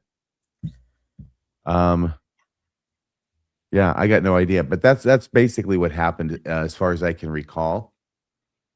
And that's the story. Back to me. Okay, so let's see what the next story is. But you remember how crazy this was? Absolutely crazy that a sitting judge is involved with the fire chief in the same county doing this kind of stuff. And then the fire chief gets arrested because they find him out.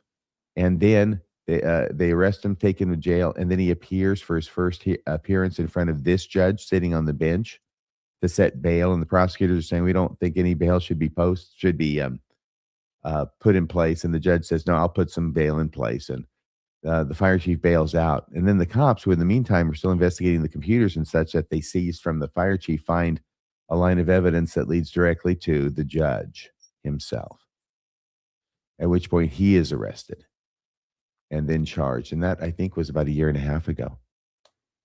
So finally he is pleaded out. I don't know what the situation is with the fire chief, but that is the end of that story. And we followed it from beginning to end.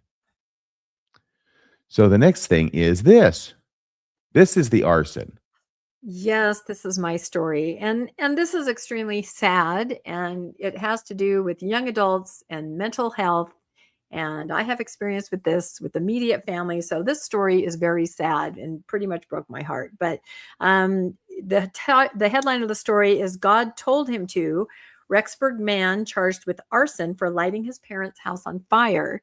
He is a student at BYU, Idaho. Looks like he's a psychology student and even a TA, neurobiology and neuropsychology. And unfortunately, back in May, it happened in May, but they're kind of all just reporting on it now.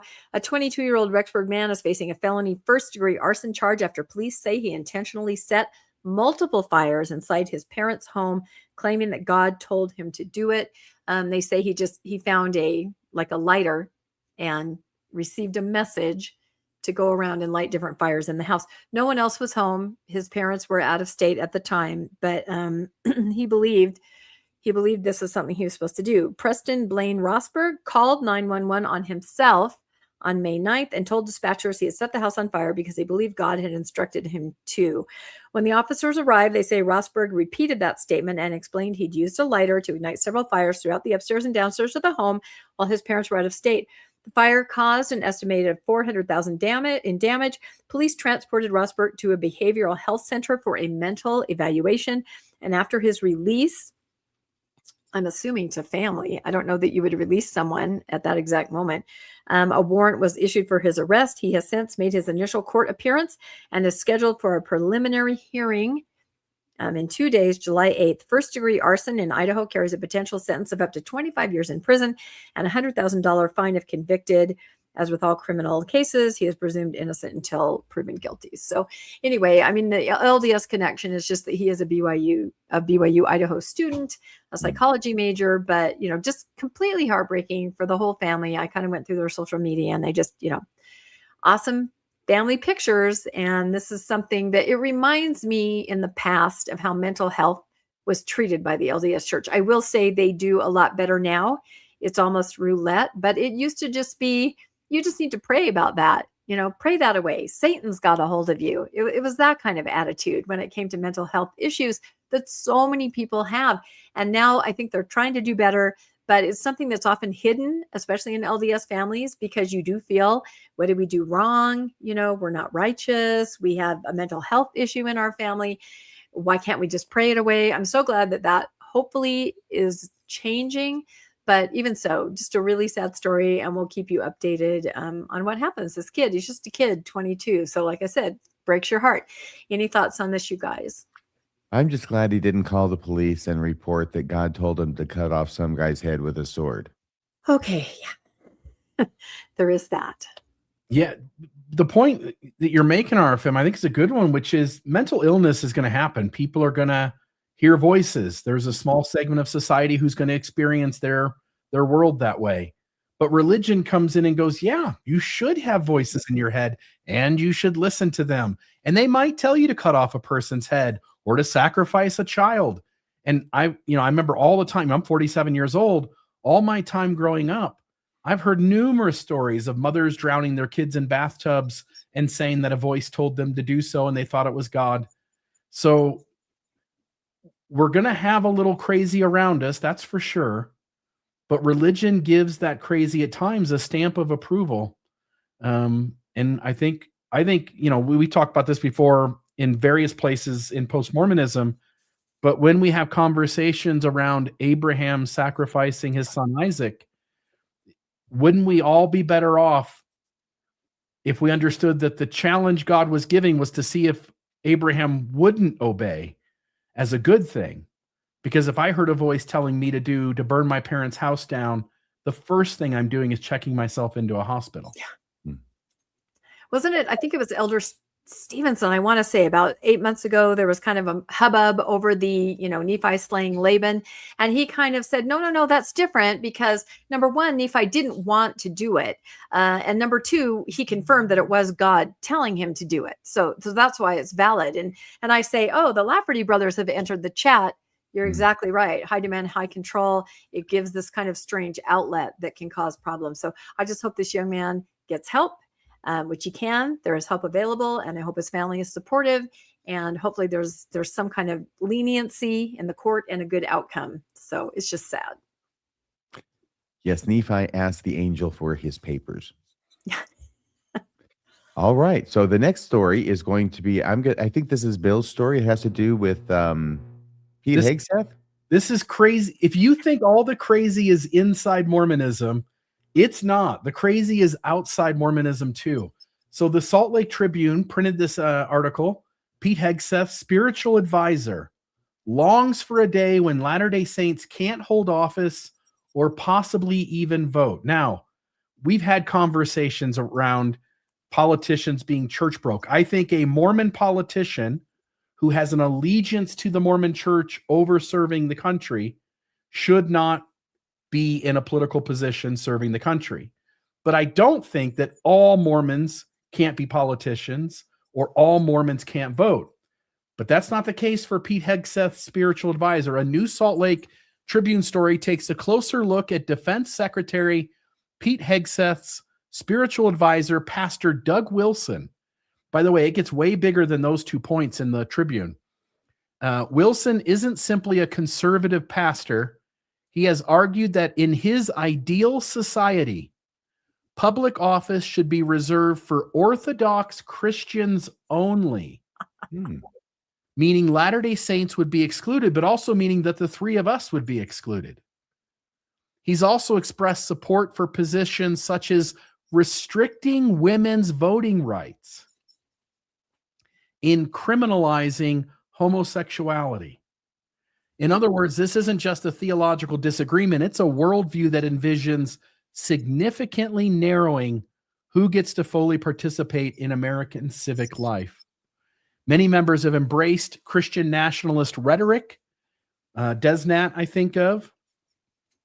There's been things that Quick Media and Jacob Hansen, Ward Radio have indicated that I think have done that as well. But there's a lot of members out there, I think, inside the LDS Church that have embraced Christian nationalist rhetoric without realizing that some of the movement's most influential voices don't consider the Latter-day Saints authentically Christian in the first place. We've talked a lot about that in recent weeks. More broadly, any movement that seeks to concentrate political power in the hands of one religious tradition inevitably raises concerns about religious liberty for everyone. Maybe Oaks ought to be a little more worried about this kind of tampering with religious liberty, but this seems to be the kind of religious liberty Oaks is fighting for. Good for me, not for thee kind of stuff. History has shown that when faith gains privileged status, minority faiths and those of us who don't believe are usually the first to lose equal standing. And I mean Utah, because it is a thing where 9 out of 10 politicians in Utah are Mormon, in spite of the population being somewhere in the neighborhood of 50-50. And maybe not quite to that degree, but whether it's judges and other positions of significant influence inside government and society, Utah is heavily influenced towards Mormons being the ones in charge of that decision making. Anyway, here's a guy outside of Mormonism who is spouting some crazy things, and he has influence on folks who run our country. Anyway, the crazy doesn't stop with Mormonism. Your guys' thoughts? I guess we'll give this about as much weight as we did the story with the pastor Jeremiah Wright, for Obama's pastor and his spiritual advisor too. I understand there was some commentary about that back in the day. Why, again, forget the side, right, left or right. Why do these people have a hold on those that are at least to some degree, those people who play a part in our society? It's such a strange thing that this guy gets to be anybody's spiritual advisor or influencer, but he is. I think he's been watching The Handmaid's Tale a little bit too much, what he's describing as Gilead. However, I am aware that conservative evangelical Christians do want to have their people in office for exactly these kinds of reasons, as do LDS people. And again, to go back to temple building, it certainly worked to have faithful LDS on city councils, to pass things through, to take your higher temple oath as more important than your civic oath. We've seen that with Senator Smith, right? Those videos that we've all seen over and over. So I can understand how people are leery. I will say in the temple building towns that I've worked with, I sometimes have people message me and say, this person is now running for a city council. Can you tell me if he's LDS? And there's almost fear in what they're concerned about. Like they know that their allegiance is going to be to furthering the LDS agenda, not to whatever is best for the town. So I've seen it over and over. And I think you'd be surprised to see the places where LDS people are in pivotal positions and able to do things behind the scenes. You can't blame people for being nervous, especially like in Cody, Wyoming, right? I mean, it's a fox in the hen house and nobody understands this oath. This was an issue with Mitt Romney. Remember, they said, hey, you swore an oath in the temple. You have a higher allegiance to you than to your oath of office as, you know, the commander in chief of the United States. And he kind of hemmed and hawed about it, but normal people don't understand that kind of allegiance. Normal people don't. So you're saying you basically agree with this evangelical fruitcake?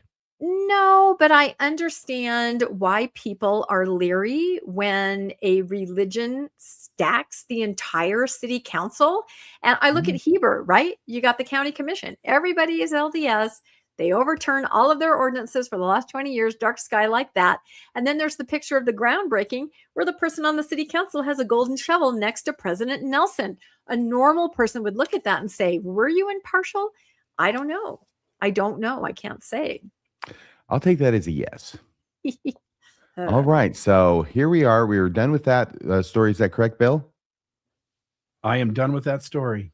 Okay. And then the next story. Oh, man arrested for assaulting woman over the revealing clothing during a pickleball game at St. George Park. By the way, Bill, Rebecca sent me this picture. Is this the place where we had that Thrive gathering on a Sunday a number of years ago? Is this the park? This is the park where Yes, we all got together. I think Alan Mount was in town. John DeLynn was in town. Yeah. Sam Young, Mhm. Randy Bell, all the Hmm. greats and near greats. Were any of got a you hold of it. wearing revealing clothing? I'm sorry, was who? Randy Were Bell? any of you wearing revealing clothing at that Randy Bell gallery? was a little bit. Well, he does. He tends to. Yes. So this is the probable cause affidavit, which I got through the good graces and courtesy of the friend lawyer I have in Salt Lake City, who really does not want to be named, but is happy to help any way he can. This is, I believe, there's probable cause. So here's the facts that start halfway down. On June 4th, 2026, I was dispatched for a sex offense. I was advised that the victim was playing pickleball with a new friend that she met 2 days prior. Initially, they were in a large group, but she later realized it was just her and the suspect alone. I guess that means everybody had left.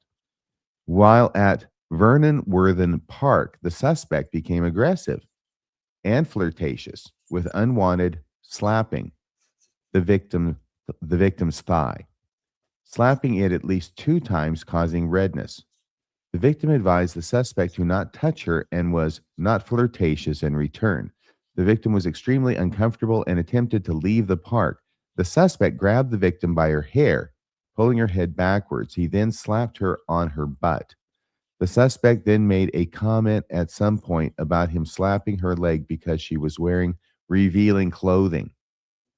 Once the victim was in her car leaving the park, the suspect sent a text message to apologize Of course. for his behavior. You said, of course. What was that about, Rebecca? Oh, heat of the moment. I'm so sorry. You're not going to do anything or make a big deal of this, are you? Right? Every girl gets that text. Okay. Hey, Bill, can you read the rest of this? Sure can. The suspect was located and identified by his Facebook profile and a Utah driver's license. I responded to the suspect's address, where I read him his Miranda rights. The suspect agreed to speak to me. I asked the suspect to explain to me what had occurred. The suspect stated that he and the victim were with a group of friends. The suspect stated that he had slapped her leg, but had perceived it as flirting. I was told that the victim then stood up to leave and he followed her in the direction of her vehicle. I was informed by the suspect that he then slapped the victim on the butt. The suspect then stated that the victim then turned to him and asked why he would do that and that she perceived it as sexual harassment. The suspect stated that he could tell that the victim disagreed with his actions and he began to apologize for his actions. The suspect stated that he sent the victim a text message apologizing as well. I had confirmed with the victim that she did receive an apology text message from the suspect. I have received a copy of the text message and confirmed that it is from the same phone number the suspect gave me on scene for his phone number. I placed the suspect under arrest and put handcuffs on his wrist, checked for proper fit, and double locked them. I escorted the suspect to a patrol vehicle where another officer conducted the search of the suspect and transported the suspect to the Washington County Jail, where deputies took custody of him. I just want to say off the main topic here, does he put in the report him making sure the handcuffs are on really, really good? It seems strange, almost like he has a history of not putting handcuffs on well, and he wants to let the chief know he did a good job this time. It is funny. This is very common verbiage in these types of things. I've seen it all the time. They just want to make sure it's always in there. It's almost like, I don't know, closing in the name of, I don't know, a certain divine being or something, where you always put it in, regardless of whether it's needed. So anyway, Rebecca, I just wanted to say that this, boys and girls, is why it is you never talk to the police. Did you have any other comments about this, Rebecca? Well, of course, when this came out, we weren't able to cover it the week it did because we were covering that other story. But we looked on social media, and there seemed to be pictures of this young man on his mission. And I thought it was funny, on his social media it said hobbies right on the front page of Facebook, pickleball. Pickleball. and I know. And then it was changed. Aggressive flirting. Yeah. Exactly. And then he changed his name I had taken screenshots and he changed his name. But yeah, again, just to say that this revealing clothing, I would really like to see how revealing it is. Was it a tennis outfit? That's completely appropriate. Anything she's going to wear, I'm sure, is appropriate if she's with a big group of friends. Just that idea that he, got the wrong signal or couldn't control himself because she was, dare I say it, walking pornography. These are messages in the church. These are patriarchal messages that we've all received our entire life, that, it's our fault as girls. We've got to try to keep those men in line. The messages were loud and clear, stated like that when I was growing up. They've softened a little bit, but the implication is still there. And, it'll be interesting to see what happens in this scenario. By the way, the gentleman's name is Nephi. Mm-hmm. His last name is Kata, Kata, Kata. Nephi Kata. So far tonight, we've got Nephi Tiankum and porno in the news. I just have a question. I got one question for you, Rebecca. Is porno Skousen, do you think porno Skousen is any relation to Klingon Skousen? I don't think so. Pono. He's from Hawaii, and his name is Michael. It was on his LinkedIn profile, but Pono is like the last suffix of one of his names. So okay, got it. Yeah. Well, Cleon's real name isn't Klingon either. I don't think so either. Yeah. Okay. Oh, what's this, Rebecca? I just have one more thing I have to add. I had to add this, okay? Because if you remember, I predicted this when they came out with the women's and the men's tank top garment. I knew this would happen. I know they're kidding here. Can you pick out the bishop, says this ward? I'm guessing he might be the one that's wearing the American flag. But the fact that all these men, how many are on there? They all cut off their white shirt. They have their tie on. I'm telling you, this is going to become the fashion, and it could not look more ridiculous. Would either of you ever wear that if that became the fashion to wear to church? Because you can wear the man's tank top garment with these, right? I think these would be really big with people like Greg Mattson because he likes to show off his arms and his biceps. I have seen pictures of Greg. There's also somebody called Priesthood Brethren. If you have not looked at this, these huge biceps and a tank top saying, I love the Lord, love him, right? It's that kind of stuff that makes you, whoa. But you know what's interesting? I've been looking through pictures of African saints. I don't see them wearing a lot of tank tops. It seems like it's kind of just this right here. So I just had to put this up here to say, I told you so. Even though I know they're kidding, I still tell you so. Very good. All right. So let's see what we have here. Is there the post-Mormon celebration cruise? Rebecca, take that away, please, would you? Oh, yeah. It's coming up. It's only 2 months away? Oh, my gosh. We have got to start hitting the gym. But look at all these people that are going to be there. And there's over 200 people that have signed up to go. It is not too late to sign up. September 13th is when we take off. It's a Mexican Riviera kind of a cruise, and it's going to be really, really fun. And it's not any kind of like breakout sessions or lectures or anything like that. It's just celebration. And it was Bill that came up with that name, Post-Mormon Celebration Cruise. Kind of the idea that we've all had different journeys that took us to where we are, but here we are, and let's get together. Let's make connections. Let's make friends. Let's celebrate. It's just going to be incredibly fun. So if you're still on the fence about it, don't be. Come and join us. It's going to be amazing. Anything you want to add, Bill, to that? It's going to be really fun. No, that's perfect. I hope to see folks there. Indeed. So the Sunstone Symposium is coming up by the seashore. Can you tell us about that, Bill? I sure can. July 30th through August 2nd in Salt Lake City, Utah. This will be held at the A. Ray Open Student Union there in Salt Lake City.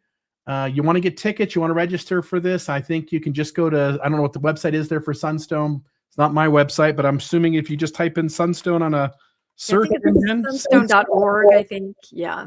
Just go in there right now. Sunstone 2026.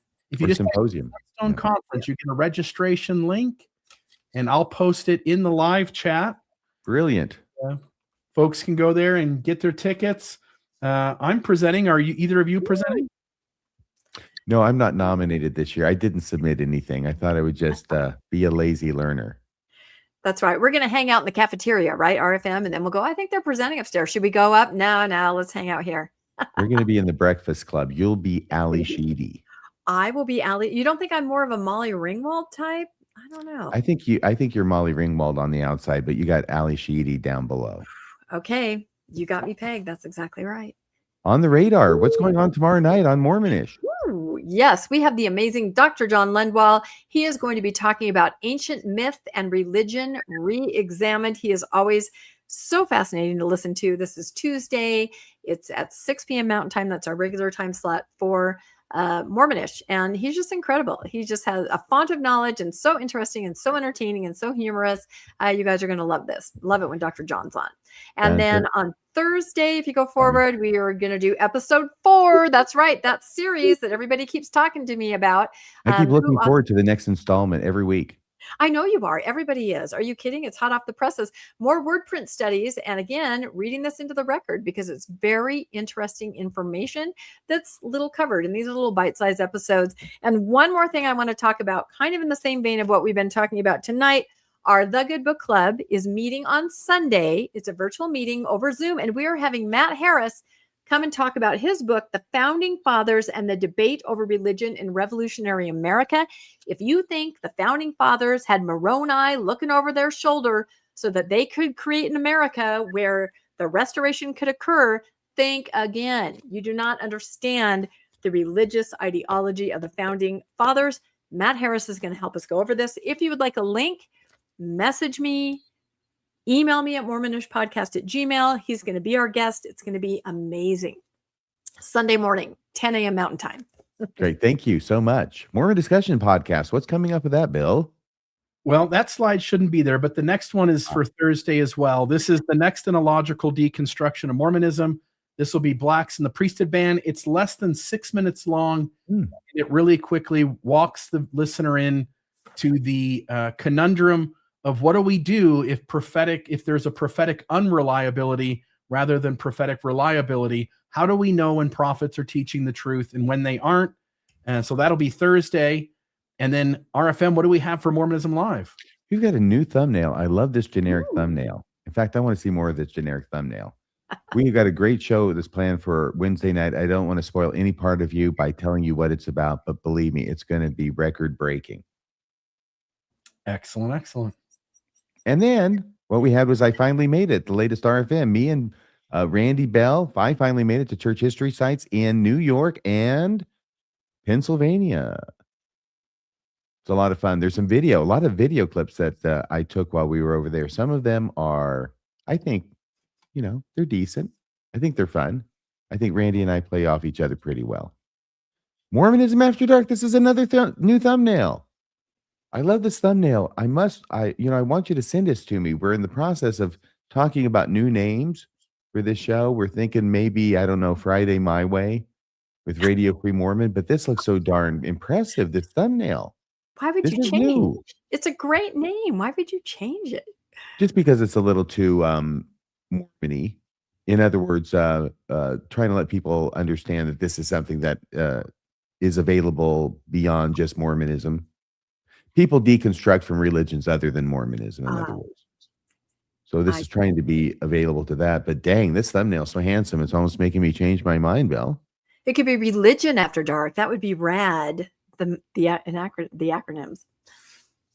Oh, Religion After Dark. Yeah. Radical. All right. So that's about it. That's going to be Friday night at 8:00 p.m. Mountain Time. There's also some discussions about maybe moving that up an hour, but we haven't done that yet. And if and when we do, I'll make sure it's announced well in advance. So it's 8:00 p.m. Mountain Time, at least for the duration. And let's see what we have here. Oh, yeah. Then there'll be another RFM this coming Saturday, I expect. I think I know what it is. I actually think I did the outline for this months ago. I mean, this is how things get topsy-turvy and things catch up and you have to go with what's going on and leave other things that you've already planned and maybe prepared behind to revisit when things calm down. And this is something that I think is really, really interesting. And I think you'll like it. I even have the thumbnail ready. It's just not here.